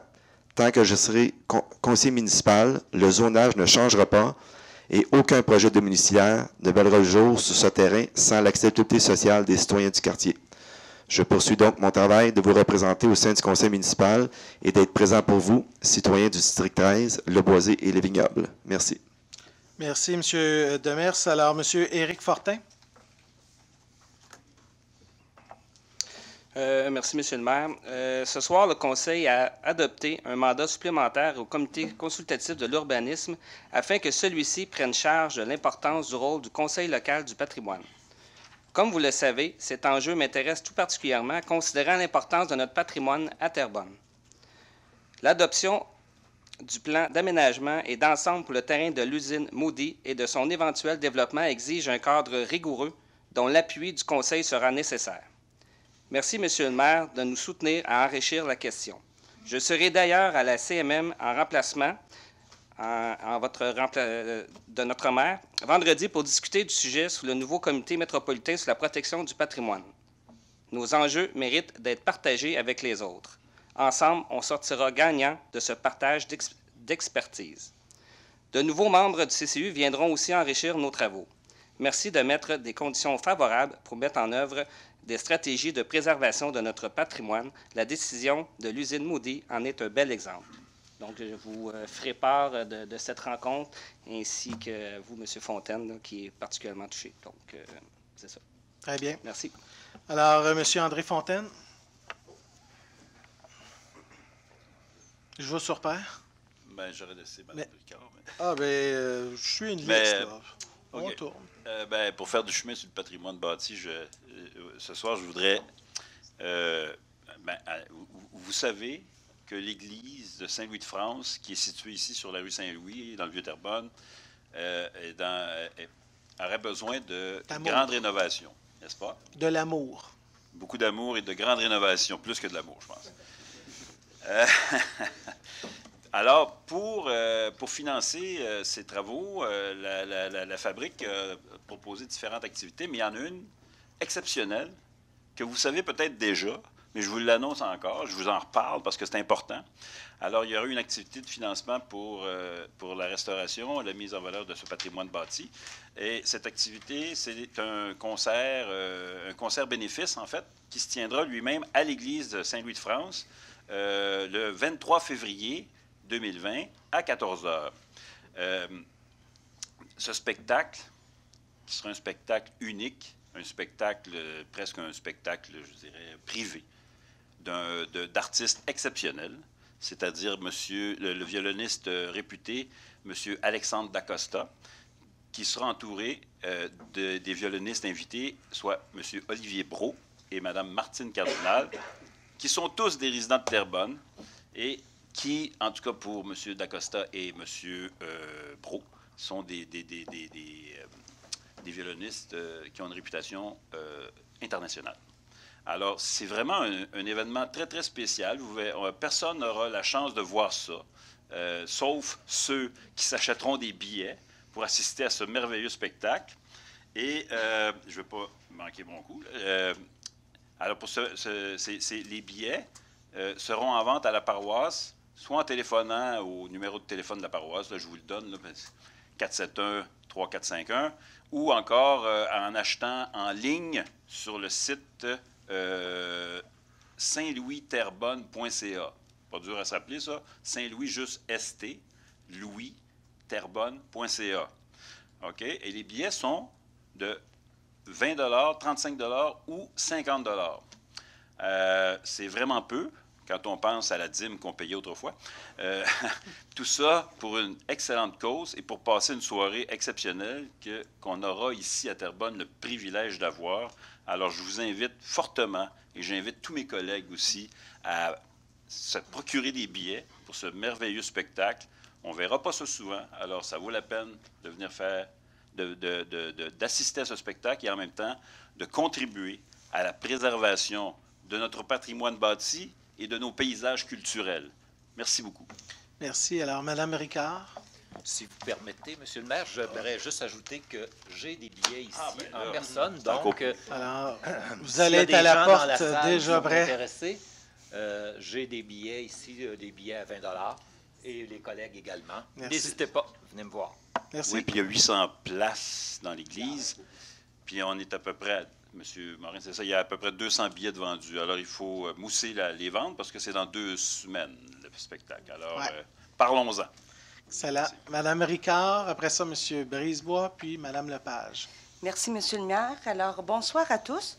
Ce soir, j'ai 2 nouvelles importantes concernant la Société de développement culturel de Terrebonne. Premièrement, au nom de tous mes collègues du conseil municipal, je tiens à les féliciter pour avoir obtenu un prix très prestigieux. Le Conseil québécois de la musique, le CQM, a remis à la SODEC le prix Opus. Le prix souligne ses efforts et son audace dans la programmation et diffusion de musique de concert traditionnelle et jazz. Bravo à Mme Louise Martin et à toute son équipe. Deuxièmement, c'est une première cette année, la SODEC sans relâche offrira des activités familiales pour les enfants du primaire et du secondaire pendant la semaine de relâche. Pour toutes les familles qui seront en vacances du 24 février au 1er mars, je vous invite à suivre les activités variées qui vous seront offertes sur leur site Facebook. En espérant que la température sera estivale, je vous souhaite une très belle semaine de relâche. Merci. M. Brisebois. Merci, M. le maire. Je profite de la période de déclaration des membres du Conseil pour opter sur la résolution adoptée précédemment aujourd'hui visant à obtenir une contribution gouvernementale pour la construction d'un centre aquatique à Lachenay. En tant qu'élu du secteur Lachenay, cette demande fera non seulement accélérer l'arrivée d'un tel service dans notre coin, mais viendra aussi soutenir la construction éventuelle d'un centre communautaire et d'un point de service de la bibliothèque municipale. Monsieur le maire, merci de tenir compte des intérêts de tous les citoyens, dont ceux en particulier de Lachenay, dont vous êtes un des résidents. Fier résident. Saluons aussi le travail de direction des services des loisirs. Notre ville se transforme et je demeure satisfait de l'énergie que nous apportons tous pour faire avancer notre ville. Je me suis joint à votre parti pour servir d'abord nos citoyens et aussi pour m'éloigner de la partisanerie inutile de certains membres du Conseil. Merci. Madame Lepage. Merci, Monsieur le maire. Le 8 février dernier, M. Alain Brisebois nous quittait à l'âge de 56 ans. Celui qui a servi comme agent de service correctionnel pendant 30 ans était un citoyen de Terrebonne engagé dans sa communauté. Plusieurs le connaissaient comme étant l'un des instigateurs du regroupement des propriétaires des terrains contaminés bradés. Il a été le porte-parole et se faisait un point d'honneur de défendre ses propriétaires pendant toutes ces années. Malgré la maladie, M. Brisebois était présent à pratiquement toutes les séances du Conseil afin de faire cheminer le dossier. Il a d'ailleurs reçu une médaille de l'Assemblée nationale en 2019 des mains du député de Vimont, Jean Roussel, pour son courage et sa détermination dans sa lutte au cancer. Ce soir, une citoyenne tient également à rendre hommage à cet homme intègre et digne de confiance, s'étant battu jusqu'à son dernier souffle pour que tous les citoyens résidant sur le terrain bradé aient gain de cause selon les règles de l'art. Elle lui promet de continuer à se battre pour lui rendre hommage. Je souhaite, en mon nom et ainsi qu'au nom de mes collègues du Conseil, offrir mes sincères condoléances aux membres de la famille de M. Alain Brisebois. Merci. Merci, Madame Lepage. Alors maintenant, nous arrivons à la deuxième période de questions. Ah, M. Morin. Oui, bien, j'aimerais intervenir justement en période de questions sur les dépôts de documents qui ont eu lieu en début de séance. Je pense en particulier aux listes de dépenses de plus de 2 000 moins de jusqu'à 25 000 et plus également. Vous n'êtes pas sans savoir qu'il y a une obligation de déposer ces listes-là mensuelles qui est prévue à la loi. Et il y a une raison d'être à ça, c'est que les conseillers, on a un pouvoir de surveillance, un devoir de surveillance sur les contrats. Et je remarque que dans les listes produites ce mois-ci, il y en a pour du mois d'août jusqu'au mois de décembre, des listes très volumineuses, très longues. Je me demandais s'il y aurait une explication qui justifie un retard comme celui-là. C'est inhabituel parce que c'est la première fois que je vois ça, que c'était si compliqué, si long. L'explication réside dans le fait que le service, la direction de l'administration et des finances a vécu des périodes difficiles cet automne. Il y a eu plusieurs congés de maladie. La directrice était absente plusieurs mois. La directrice par intérim également. Il y a eu, et principalement, il y a 2 ans ou 3 ans, la direction s'est engagée dans l'installation et le développement d'un nouveau logiciel qui s'appelle SOFE, S-O-F-E, pour avoir que la Ville ait un véritable logiciel financier et d'approvisionnement, puis qui va servir aussi pour la préparation budgétaire et tout. Alors, cet automne, à fin d'octobre, début novembre, c'était l'implantation de ce système-là. Et comme l'implantation de tout système informatique, ce n'est pas une sinécure. Je peux vous assurer qu'on est fait pas mal mieux que le système, comment il s'appelle celui du fédéral, là? Phoenix, où j'ai rencontré des fonctionnaires de ville dont les conjoints, après 4 ans, n'ont pas encore eu de vraie paye depuis 3 ans, 4 ans. Alors, il y a eu des difficultés d'implantation, comme c'est normal dans l'implantation du nouveau système SOFE. Et ça va prendre encore quelques semaines avant que les choses soient normalisées. Je peux vous dire que les employés concernés étaient malheureux de cette situation-là, mais ils ont couru aux urgences tout l'automne. Et principalement, c'est vraiment l'installation de ce nouveau système-là. Je vais vous donner un exemple pour l'illustrer. De février dernier jusqu'à la fin d'août, il y avait une croissance énorme du paiement de nos fournisseurs en bas de 30 jours, alors que la Ville, avant, était plutôt... il y avait environ 50 des factures payées dedans de 30 jours. Là, on était rendu à presque 80 %. Puis en juillet-août, ça a dépassé le 90 %. Mais donc, on payait... Au cours de l'année, on a payé de plus en plus vite nos fournisseurs. Par contre, quand est arrivée l'installation du nouveau système SOF, la mise en œuvre, l'implantation. Là, même nos fournisseurs se plaignent avec raison. Il y a eu des retards significatifs faits au cours du mois de décembre, janvier, dans le paiement de nos fournisseurs. Mais je peux vous assurer que les employés de la direction de l'administration travaillent corps et âme pour reprendre cette situation-là. Et c'est sur le premier mandat que j'ai confié à la nouvelle directrice de l'administration, Mme Renier, qui a commencé aujourd'hui, de faire le tour de tous les ajustements qu'il faut apporter à ce nouveau logiciel. Mais quand on se regarde, on se désole. Mais quand je compare à Phoenix, j'applaudis parce qu'on n'est pas dans le désastre. On a pu faire le budget quand même. On a pu faire les prévisions du plan triennal d'immobilisation.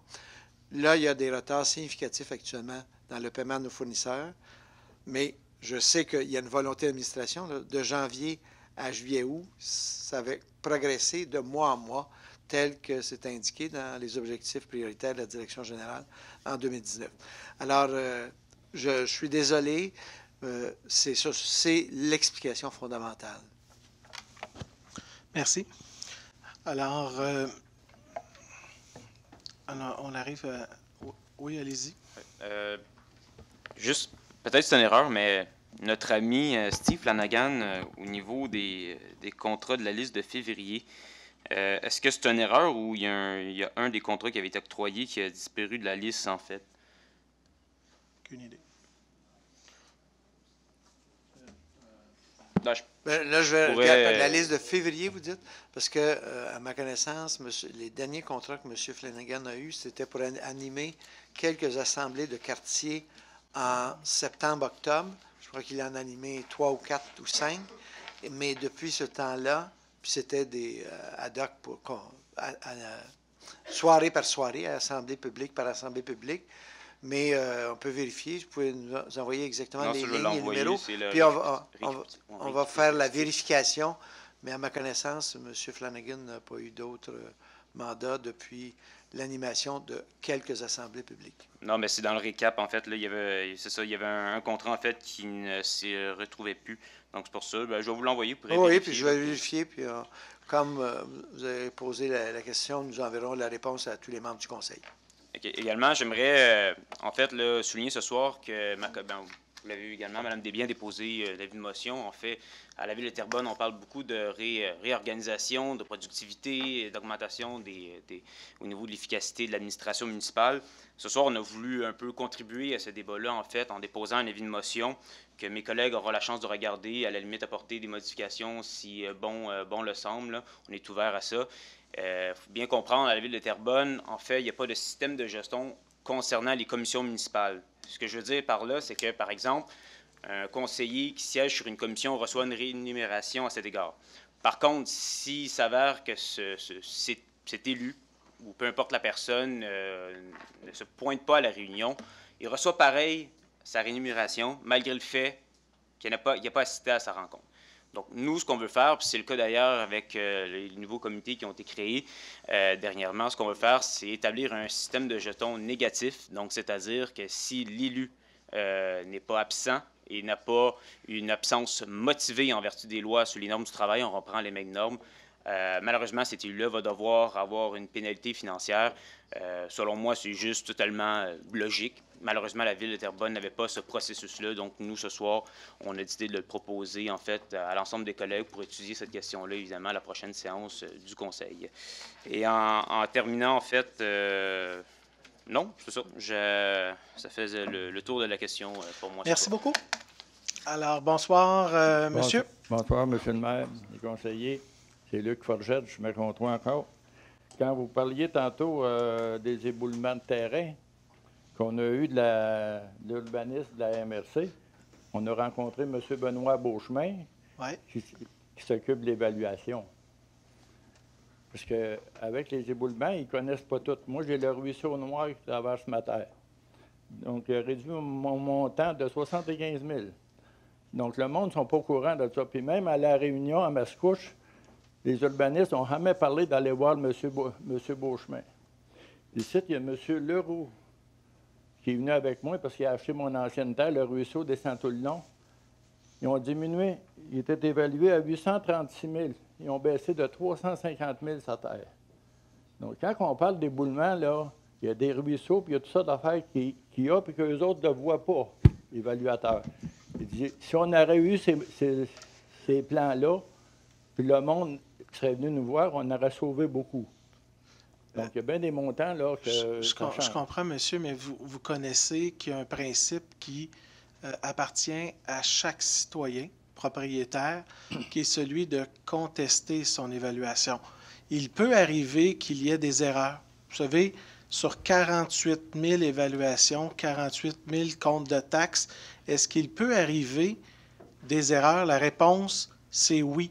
Et il y a un processus qui est très encadré dans la loi qui permet à chaque propriétaire foncier de contester son évaluation. Et les arguments que vous nous apportez ce soir, admettons que je vous dis que ce soir, vous avez totalement raison. Je n'ai aucunement le pouvoir de modifier votre évaluation. Seul un juge du tribunal administratif du Québec peut le faire.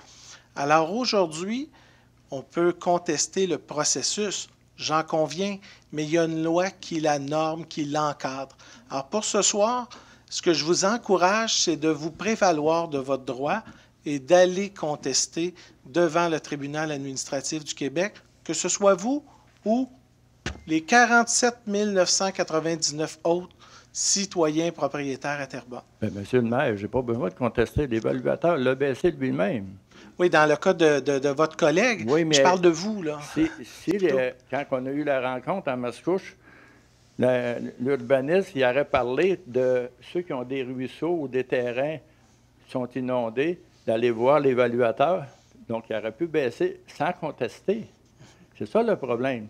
C'est bien beau payer pour contester, mais là, on n'a pas eu besoin de contester. Parce que c'est deux autres qui vont baisser le montant. Puis en plus, on a parlé beaucoup avec notre conseiller Éric Fortin cette semaine. Puis il a parlé d'une affaire que ça n'a pas paru ce soir. Il parlait qu'il y aurait une proposition, M. Fortin avec le maire, comme quoi que il voterait contre l'évaluation de taxes trop élevées. Il n'y a aucune résolution qui a passé à soir. C'est ça qu'il m'a dit au téléphone. Oui, c'est ça. Écoutez, là, il reste une minute. M. Fortin, est-ce que vous avez d'autres M. Fortin pourrait compléter. D'autres aspects? Ça va?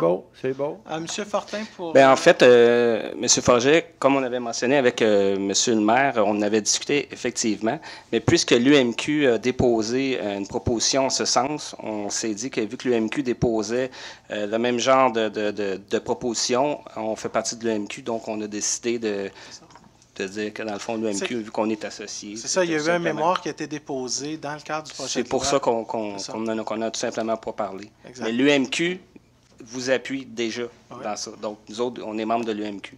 Oui, mais il reste que, quand vous parliez tantôt qu'on a un remboursement de taxes, ça, je suis bien content. Mais il reste qu'en 2016-2017, quand M. Couillard était là, il voulait tout emballer le remboursement de taxes. Donc, c'est pour ça qu'à un moment donné, l'évaluation monte. Puis, à un moment donné, M. Legault, il ne sera peut-être plus là. Non, mais nous autres, on vous dit que l'UMQ appuie ça et on n'est pas, demain la veille qu'on va enlever cette subvention-là. Là. Il n'y a personne qui parle de ça en ce moment. Là. Moi, je peux vous dire qu'il n'y a personne présentement qui en parle. Ça, c'est les gouvernements qui décident. Oui, exactement. Et nous, on n'a aucun contrôle là-dessus, mais je peux vous dire que nous, c'est le son de cloche qu'on entend, c'est que ce n'est pas demain la veille. Exact. À espérer. Merci. On le souhaite. Bonsoir. Merci. Bonsoir, Hélène Michaud, secteur de la Plaine.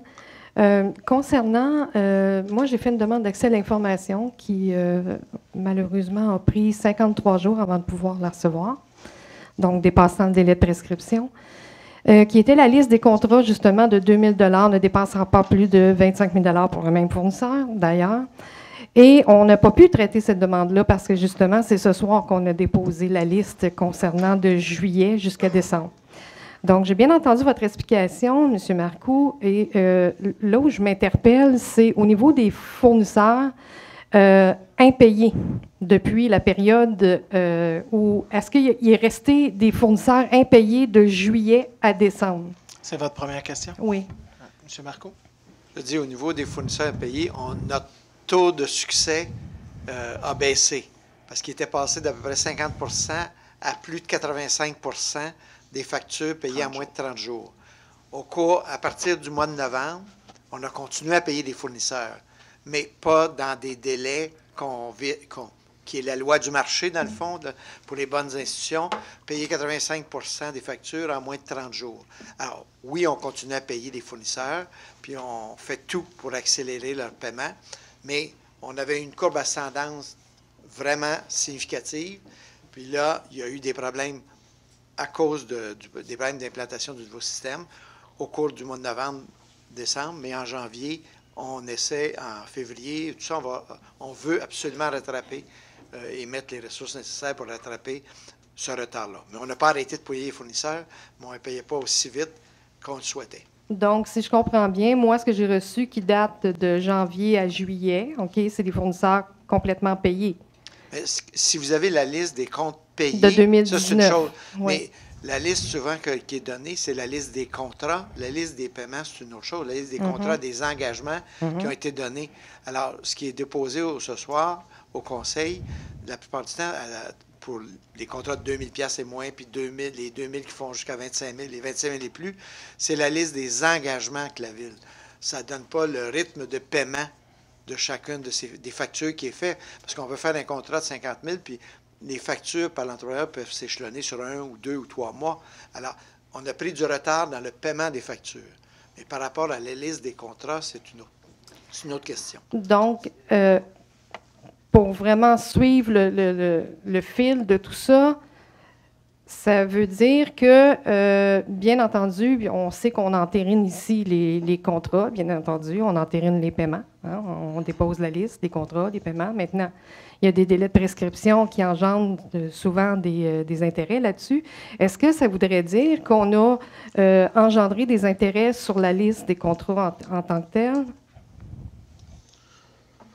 Je vais le vérifier dans le cas de Terrebonne, mais je sais que ce n'est pas usuel pour les municipalités de payer des intérêts sur leur paiement lorsqu'ils dépassent telle date. Dans l'entreprise privée, c'est la règle pas légale, mais c'est la règle habituelle. Mais dans le monde municipal, mais je ne peux pas vous dire pour Terrebonne, je vais le vérifier, puis on va vous transmettre l'information pour savoir est-ce que Terrebonne paie des intérêts lorsque ces paiements dépassent, mettons, 2 mois ou 3 mois. À ma connaissance, non, mais je ne peux pas l'affirmer, il faut que je le vérifie. Parfait. Donc, je vais attendre le reste de votre réponse. Et puis, juste pour terminer, dans la demande d'accès, la période qui me manquait à recevoir, donc de juillet jusqu'à décembre, j'imagine que vous allez pouvoir poursuivre la demande d'accès? Oui. Parfait. Merci. Au revoir. Merci. Bonjour, Éric Lavoie sur la rue de Toscane, 3393. J'avais une question concernant les... 3393. Rue de Toscane. J'avais une question à savoir, tantôt vous entendez parler des taxes et l'augmentation que j'avais eue, l'évaluation foncière qui avait monté, mais je n'ai pas vu de soustraction qui est liée au montant d'excédent des comptes de la Ville de Terrebonne de, je crois, 5,3 millions de dollars. Est-ce que c'est possible? Bon, écoutez, je vois très bien où vous posez la question. Vous m'ouvrez la porte pour donner la bonne information. Alors, je ne sais pas pourquoi il y a quelqu'un qui, à quelque part, a diffusé l'information à l'effet que la Ville, l'an dernier, et ce qui est vrai, avait fait un surplus budgétaire, un excédent sur les charges de 5,4 millions. Je me souviens parce que l'an passé, quand on avait fait le budget, je me souviendrai toujours parce que mon collègue, M. Robert Morin, avait voté contre le budget parce qu'il estimait à ce moment-là que nous avions utilisé des surplus pour atténuer la hausse du compte de taxes de 1,21 % en 2019. Alors, vous conviendrez que dans les dernières semaines, ça m'a un petit peu surpris de l'entendre dire qu'il était mécontent du fait qu'on n'ait pas utilisé des surplus budgétaires, notamment le fameux excédent de 5,4 millions. Première chose qu'il faut savoir, c'est que le rapport de la vérificatrice générale en 2019, pour lequel il y a eu une résolution du conseil municipal qui mandatait notre directeur général d'appliquer les recommandations, indiquait aux membres du conseil municipal que les surplus cumulés sont excessivement bas et qui, normalement, devraient être à au moins 5 des dépenses annuelles, donc d'environ 12,5 millions. À l'heure actuelle, il se chiffre à environ 5 à 6 millions. Cependant, dans le budget présenté publiquement, qui a été entériné par l'ensemble des membres du conseil, pour lequel il y a eu 3 sessions publiques où les gens pouvaient poser des questions, il y a eu, et vous pouvez le voir dans le budget, utilisation d'un montant de 2,8 millions, c'est une prévision budgétaire, des surplus budgétaires. Alors, vous conviendrez, ma surprise d'apprendre qu'on n'a pas utilisé des surplus budgétaires issus de la Ville de Terrebonne, alors que ce n'était pas le cas dans le budget entériné en décembre dernier, mais d'entendre en plus des gens qui se sont par le passé opposés à l'utilisation des surplus pour atténuer le compte de taxes, réclamer l'inverse cette année. Alors, fin de l'histoire. Maintenant, vous avez toute l'information à cet effet. Je sais que vous voulez régler des vieilles choses, mais ça ne me dit non, pas je où ne il règle pas va. absolument rien. Là. Où il va, cet argent-là, M. le maire? Où on va le mettre cette année, cet excédent-là? Non, mais écoutez, vous savez, dans un budget, il y a des revenus et des dépenses. Cette année, le Conseil a majoritairement aux 2 tiers fait le choix d'utiliser une partie des surplus cumulés, donc non affectés, pour atténuer la hausse du compte de taxes. Alors, il y en a pour 2,8 millions. Ça se pourrait que cette année, le budget aille mieux, qu'il y ait moins de dépenses, qu'il y ait plus de revenus. Vous savez, c'est une prévision budgétaire et il se pourrait qu'on en utilise moins que le 2,8 millions, qu'on en utilise plus. Ça, on va le découvrir en cours d'année et c'est certain que si jamais il y a des surplus qui sont plus élevés, bien, l'an prochain, on pourra les reproduire. Mais je veux juste vous rappeler que la vérificatrice générale recommande au conseil municipal, dans son rapport de juillet dernier, d'avoir une réserve pour imprévus, donc non affectée, de 12,5 millions. La journée où j'ai été élu comme maire, il y avait 1,7 million dans nos réserves. On va les reconstituer avec les années, mais on est conscient qu'on a beaucoup de défis budgétaires à Terrebonne et c'est pour ça qu'on y travaille positivement. Merci. J'ai le droit à une deuxième question? Bien, allez-y. Est-ce que vous avez commencé des déboursés sur des études pour la nouvelle hôtel de ville?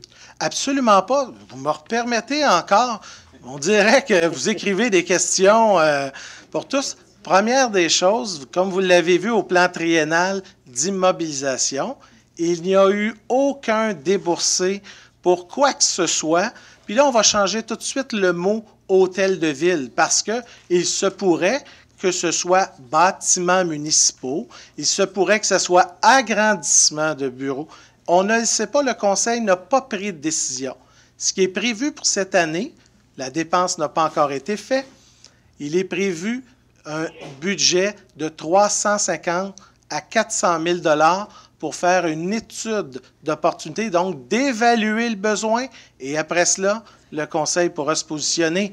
Mais il n'y a pas eu de dépense de 3 millions, puis pour le moment, le Conseil ne s'est pas positionné à cet effet. Vous vous préparez à l'affaire. Pardon? Vous Mais j'ai préparez dit, à l'affaire. écoutez-moi bien, oui. La Ville, à ce moment-ci, le Conseil ne peut pas formuler une recommandation et prendre une décision sans d'abord avoir un plan technique et un plan fonctionnel et technique, ce qui est la base de tout dossier en immobilisation. Et c'est exactement ce qu'on va faire cette année. Merci beaucoup. Merci. Bonsoir. Monsieur le maire, est-ce que vous permettez non, je juste m'excuse, c'est la période de questions des citoyens. Monsieur Maudy? Je ne peux pas juste répondre à la question. Malheureusement, non. Malheureusement. Bonsoir. Bonsoir. Monsieur le maire, les conseillers, conseillères, bonsoir. Mathieu Maudy, au 1235, place de l'Élysée, à Mascouche. Je voudrais vous remercier grandement de porter un intérêt de l'usine de mes ancêtres. Je suis de la 5e génération des Maudy qui étaient bâtisseurs de l'usine. Je vous remercie grandement en mon nom personnel ainsi qu'au nom de toute la famille de porter un intérêt spécial sur l'usine. C'est sûr que si j'étais multimillionnaire, j'achèterais l'usine et j'en prendrais soin moi-même. Malheureusement, ce n'est pas le cas. Et je voulais savoir quelles étaient les étapes pour avoir un petit peu plus d'éclaircissement, si c'était possible. Je sais qu'on est tôt dans le dossier, là. Bien, et motiver les troupes. Rapidement, comme vous le savez, et peut-être que notre directeur de l'urbanisme pourra compléter, mais d'abord, avant même de poser quelconque geste, il fallait d'abord se positionner avec un plan d'ensemble, un plan d'aménagement et d'ensemble. Je tiens à vous dire tout de suite que dans ce plan d'aménagement et d'ensemble, il y a un aspect qui est incontournable, il y a une sensibilité importante quant à la préservation de ce qu'on appelle la partie historique de l'ancienne usine Moody. Notre souhait, puisqu'il y a un actuel propriétaire qui souhaite donc développer le site, avant même que ce promoteur veuille même nous présenter quoi que ce soit, il fallait orienter ce que nous souhaitions sur ce site-là. Ce que nous avons fait ce soir, ce qui va pouvoir permettre à l'actuel propriétaire ou à tout autre promoteur, parce que je dis toujours, on est à beaucoup de rebondissements dans ce type de projet-là. Je tiens à vous dire que là, la Ville a déjà identifié. Donc, les prochaines étapes, le promoteur pourra venir s'asseoir avec l'équipe de l'urbanisme durable pour représenter des projets qui vont faire l'objet de ce que j'appelle d'un travail d'avancement. Et par la suite, le Conseil, advenant le cas qu'une proposition qui chemine bien, le Conseil pourrait être appelé à donc prendre une décision, donc à se positionner s'il est d'accord ou non avec la proposition du promoteur. Mais pour le moment, il n'y a pas de projet sur la table et même si le propriétaire actuel a formulé une demande de rencontre avec le groupe, donc la direction de l'urbanisme, nous avons attendu après ce soir, donc à partir de demain, celui-ci pourra venir s'asseoir avec les gens et donc de discuter. Alors, il n'y a pas de pépines encore sur le terrain, il y a encore des étapes à cheminer. Peut-être, Michel, tu pourras peut-être faire le suite.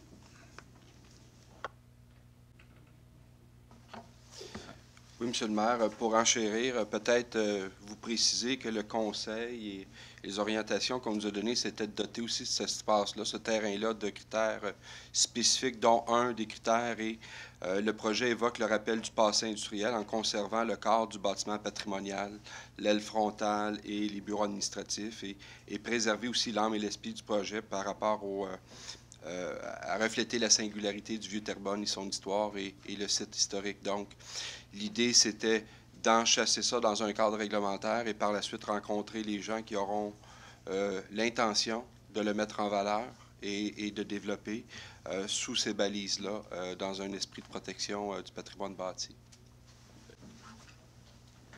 Merci beaucoup. Et pour terminer, juste souligner que présentement, il y a une exposition sur mes ancêtres à la Maison d'histoire de Terrebonne, qui est tout juste à côté. Et tous les objets qu'on se transmet de génération en génération depuis le premier arrivant, Mathieu, le fondateur de l'usine, ben, sont exposés là. Puis je vous invite tout le monde à aller voir ça. Ça fait partie intégrante de la Ville de Terrebonne et ça fait plaisir de la part de la famille de partager ça avec tous les concitoyens et concitoyennes de la Ville de Terrebonne. Merci. Merci à vous de nous partager ces souvenirs, mais aussi ces objets historiques qui représentent bien aussi tout le secteur industriel, historique du secteur industriel à Terrebonne. Alors, merci beaucoup. Merci. Merci.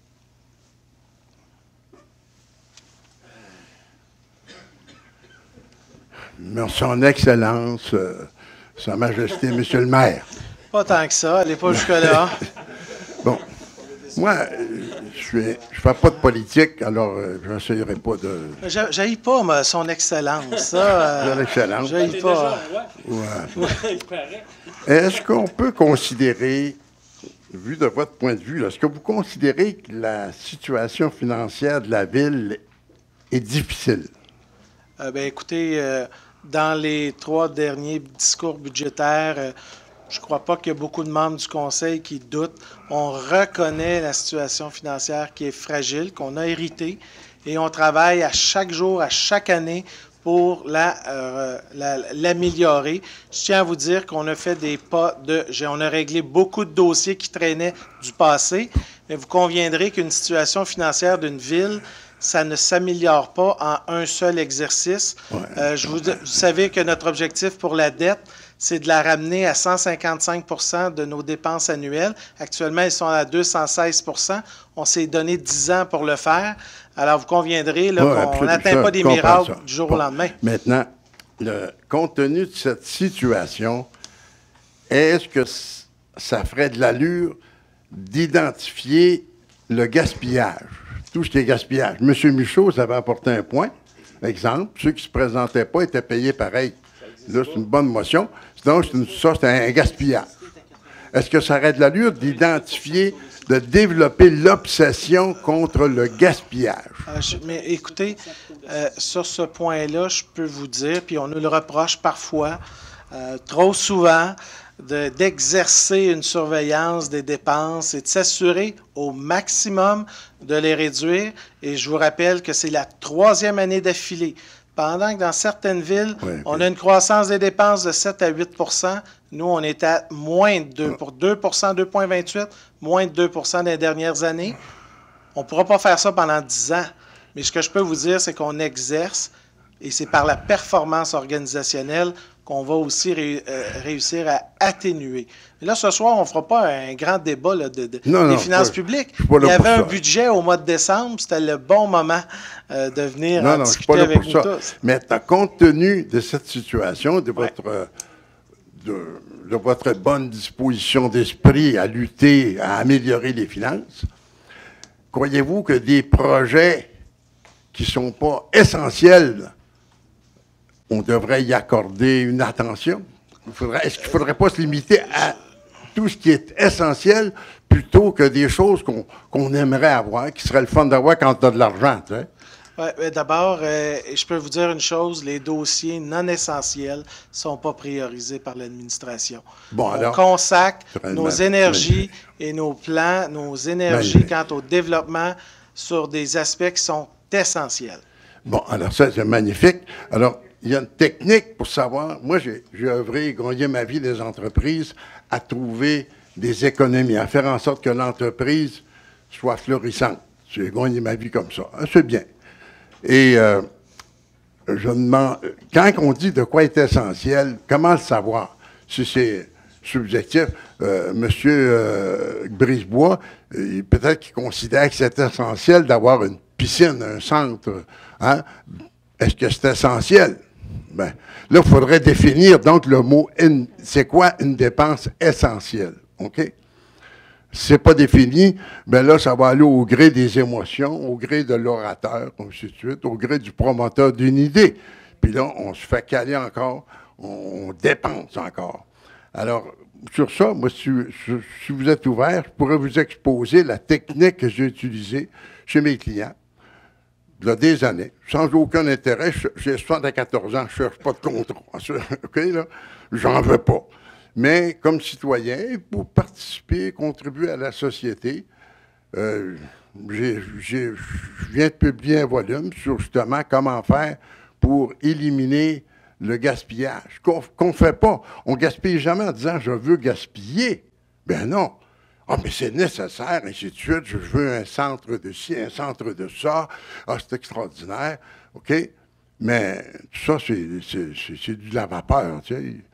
Donc, seriez-vous intéressé à ce qu'on puisse regarder avec, je ne sais pas qui des conseillers, la méthode que j'ai pour évaluer le gaspillage?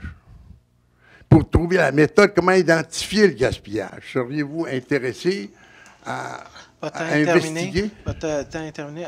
Monsieur Marcoux? Ben, je peux vous dire que je constate que c'est la préoccupation principale de toute la direction générale et des 11 directeurs de services de la ville. Constamment, c'est un travail continu de voir comment on peut améliorer les services aux citoyens et en le faisant autrement, en le faisant mieux et avec une performance organisationnelle accrue. Quand M. le maire là, indique que cette année, les dépenses ont été limitées à 2,28 et sur ça, seulement les contrats de déneigement, on a mis 1 600 000 de dollars de plus pour améliorer la surveillance des contrats, le contenu des contrats, et également déneiger 9 km de trottoir de plus. Bon. La deuxième plus grosse dépense, M. le maire l'a indiqué, mais ça, on n'avait pas le choix, c'est la loi qui le prescrit. Il y a eu des nouvelles évaluations actuarielles faites à des fins budgétaires. Il a fallu augmenter de 1,8 million les contributions de la Ville. Alors, je peux vous dire que le souci constant, mais si vous avez des suggestions, mon adresse courriel est publique, ça me fera plaisir de vous rencontrer. Si vous avez des suggestions à nous faire pour des choses qu'on n'a pas vues encore, on est ouvert à la discussion, mais il faut tenir compte d'une chose aussi, c'est qu'on peut remettre en question des choses, les faire autrement, à un moindre coût. Mais il y a de nouveaux besoins dans la population. Ah oui, vous voyez, Terrebonne est une ville en croissance de famille, donc il faut aménager des parcs. En croissance de famille, puis même ça s'adresse autant aux adultes qu'aux jeunes. Quand on parlait tantôt le conseil a adopté qu'on fasse une demande pour avoir une subvention pour construire un centre aquatique, c'est très coûteux un centre aquatique. On espère avoir une subvention gouvernementale significative, mais l'activité physique, le sport, ça fait partie aussi de la qualité de vie. Alors, c'est sûr, si on construit une piscine, il va y avoir des coûts de fonctionnement par après, des coûts d'entretien, des coûts de... Oui, c'est un cadeau empoisonné, ça. Bien, vous le voyez comme ça, mais je suis convaincu qu'il y a des milliers de gens de Terrebonne qui veulent avoir une piscine pour faire des activités physiques à leurs enfants. Il y a des... Excusez-moi. Alors, c'est sûr, quand on a les moyens... Il faut trouver l'équilibre. Excusez-moi, monsieur. Je vais vous rencontrer, je vous expliquerai à mettre... Vous avez excellent. Le 5 minutes est terminé. Je vous remercie beaucoup. Ah, écoute, ça me fait plaisir. Dit comme ça, vous avez le droit à 30 secondes de plus. Alors, s'il n'y a pas d'autres, allez-y, monsieur. Votre nom... Michel Hervieux, chemin Saint-Charles, Lachenay. Oui. Chemin Saint-Charles, vous avez une adresse aussi? 3779, chemin Saint-Charles. À propos des remboursements de taxes que dit là, tout à l'heure qu'on pour les agriculteurs, il y a une feuille à l'arrière, il y a une rencontre de l'UPA le 1er mars. Oui, je le sais, mais c'est juste pour avoir un petit renseignement. Tu dis qu'on a droit à 85 des remboursements des taxes, mais il faut que tu fasses un certain revenu. Oui, mais là, tout ça a été changé. C'est pour ça que je vous renvoie à la rencontre du 1er mars. Il y a beaucoup de changements, notamment revenu minimum et des choses comme ça. C'est ça. Non, mais ça a été complètement changé dans le projet de loi 48. Alors, pour ce soir, pour ne pas faire une présentation du projet de loi 48, parce que ce n'est pas ici que ça va être débattu, mais plutôt à l'Assemblée nationale, je vous recommande d'aller à la rencontre du 1er mars. Merci beaucoup. OK, merci beaucoup. Alors, je ne vois personne d'autre au micro. Alors, pour la levée de l'Assemblée, c'est proposé par Robert Brisebois, appuyé par Nathalie Ricard. Merci. Bon retour.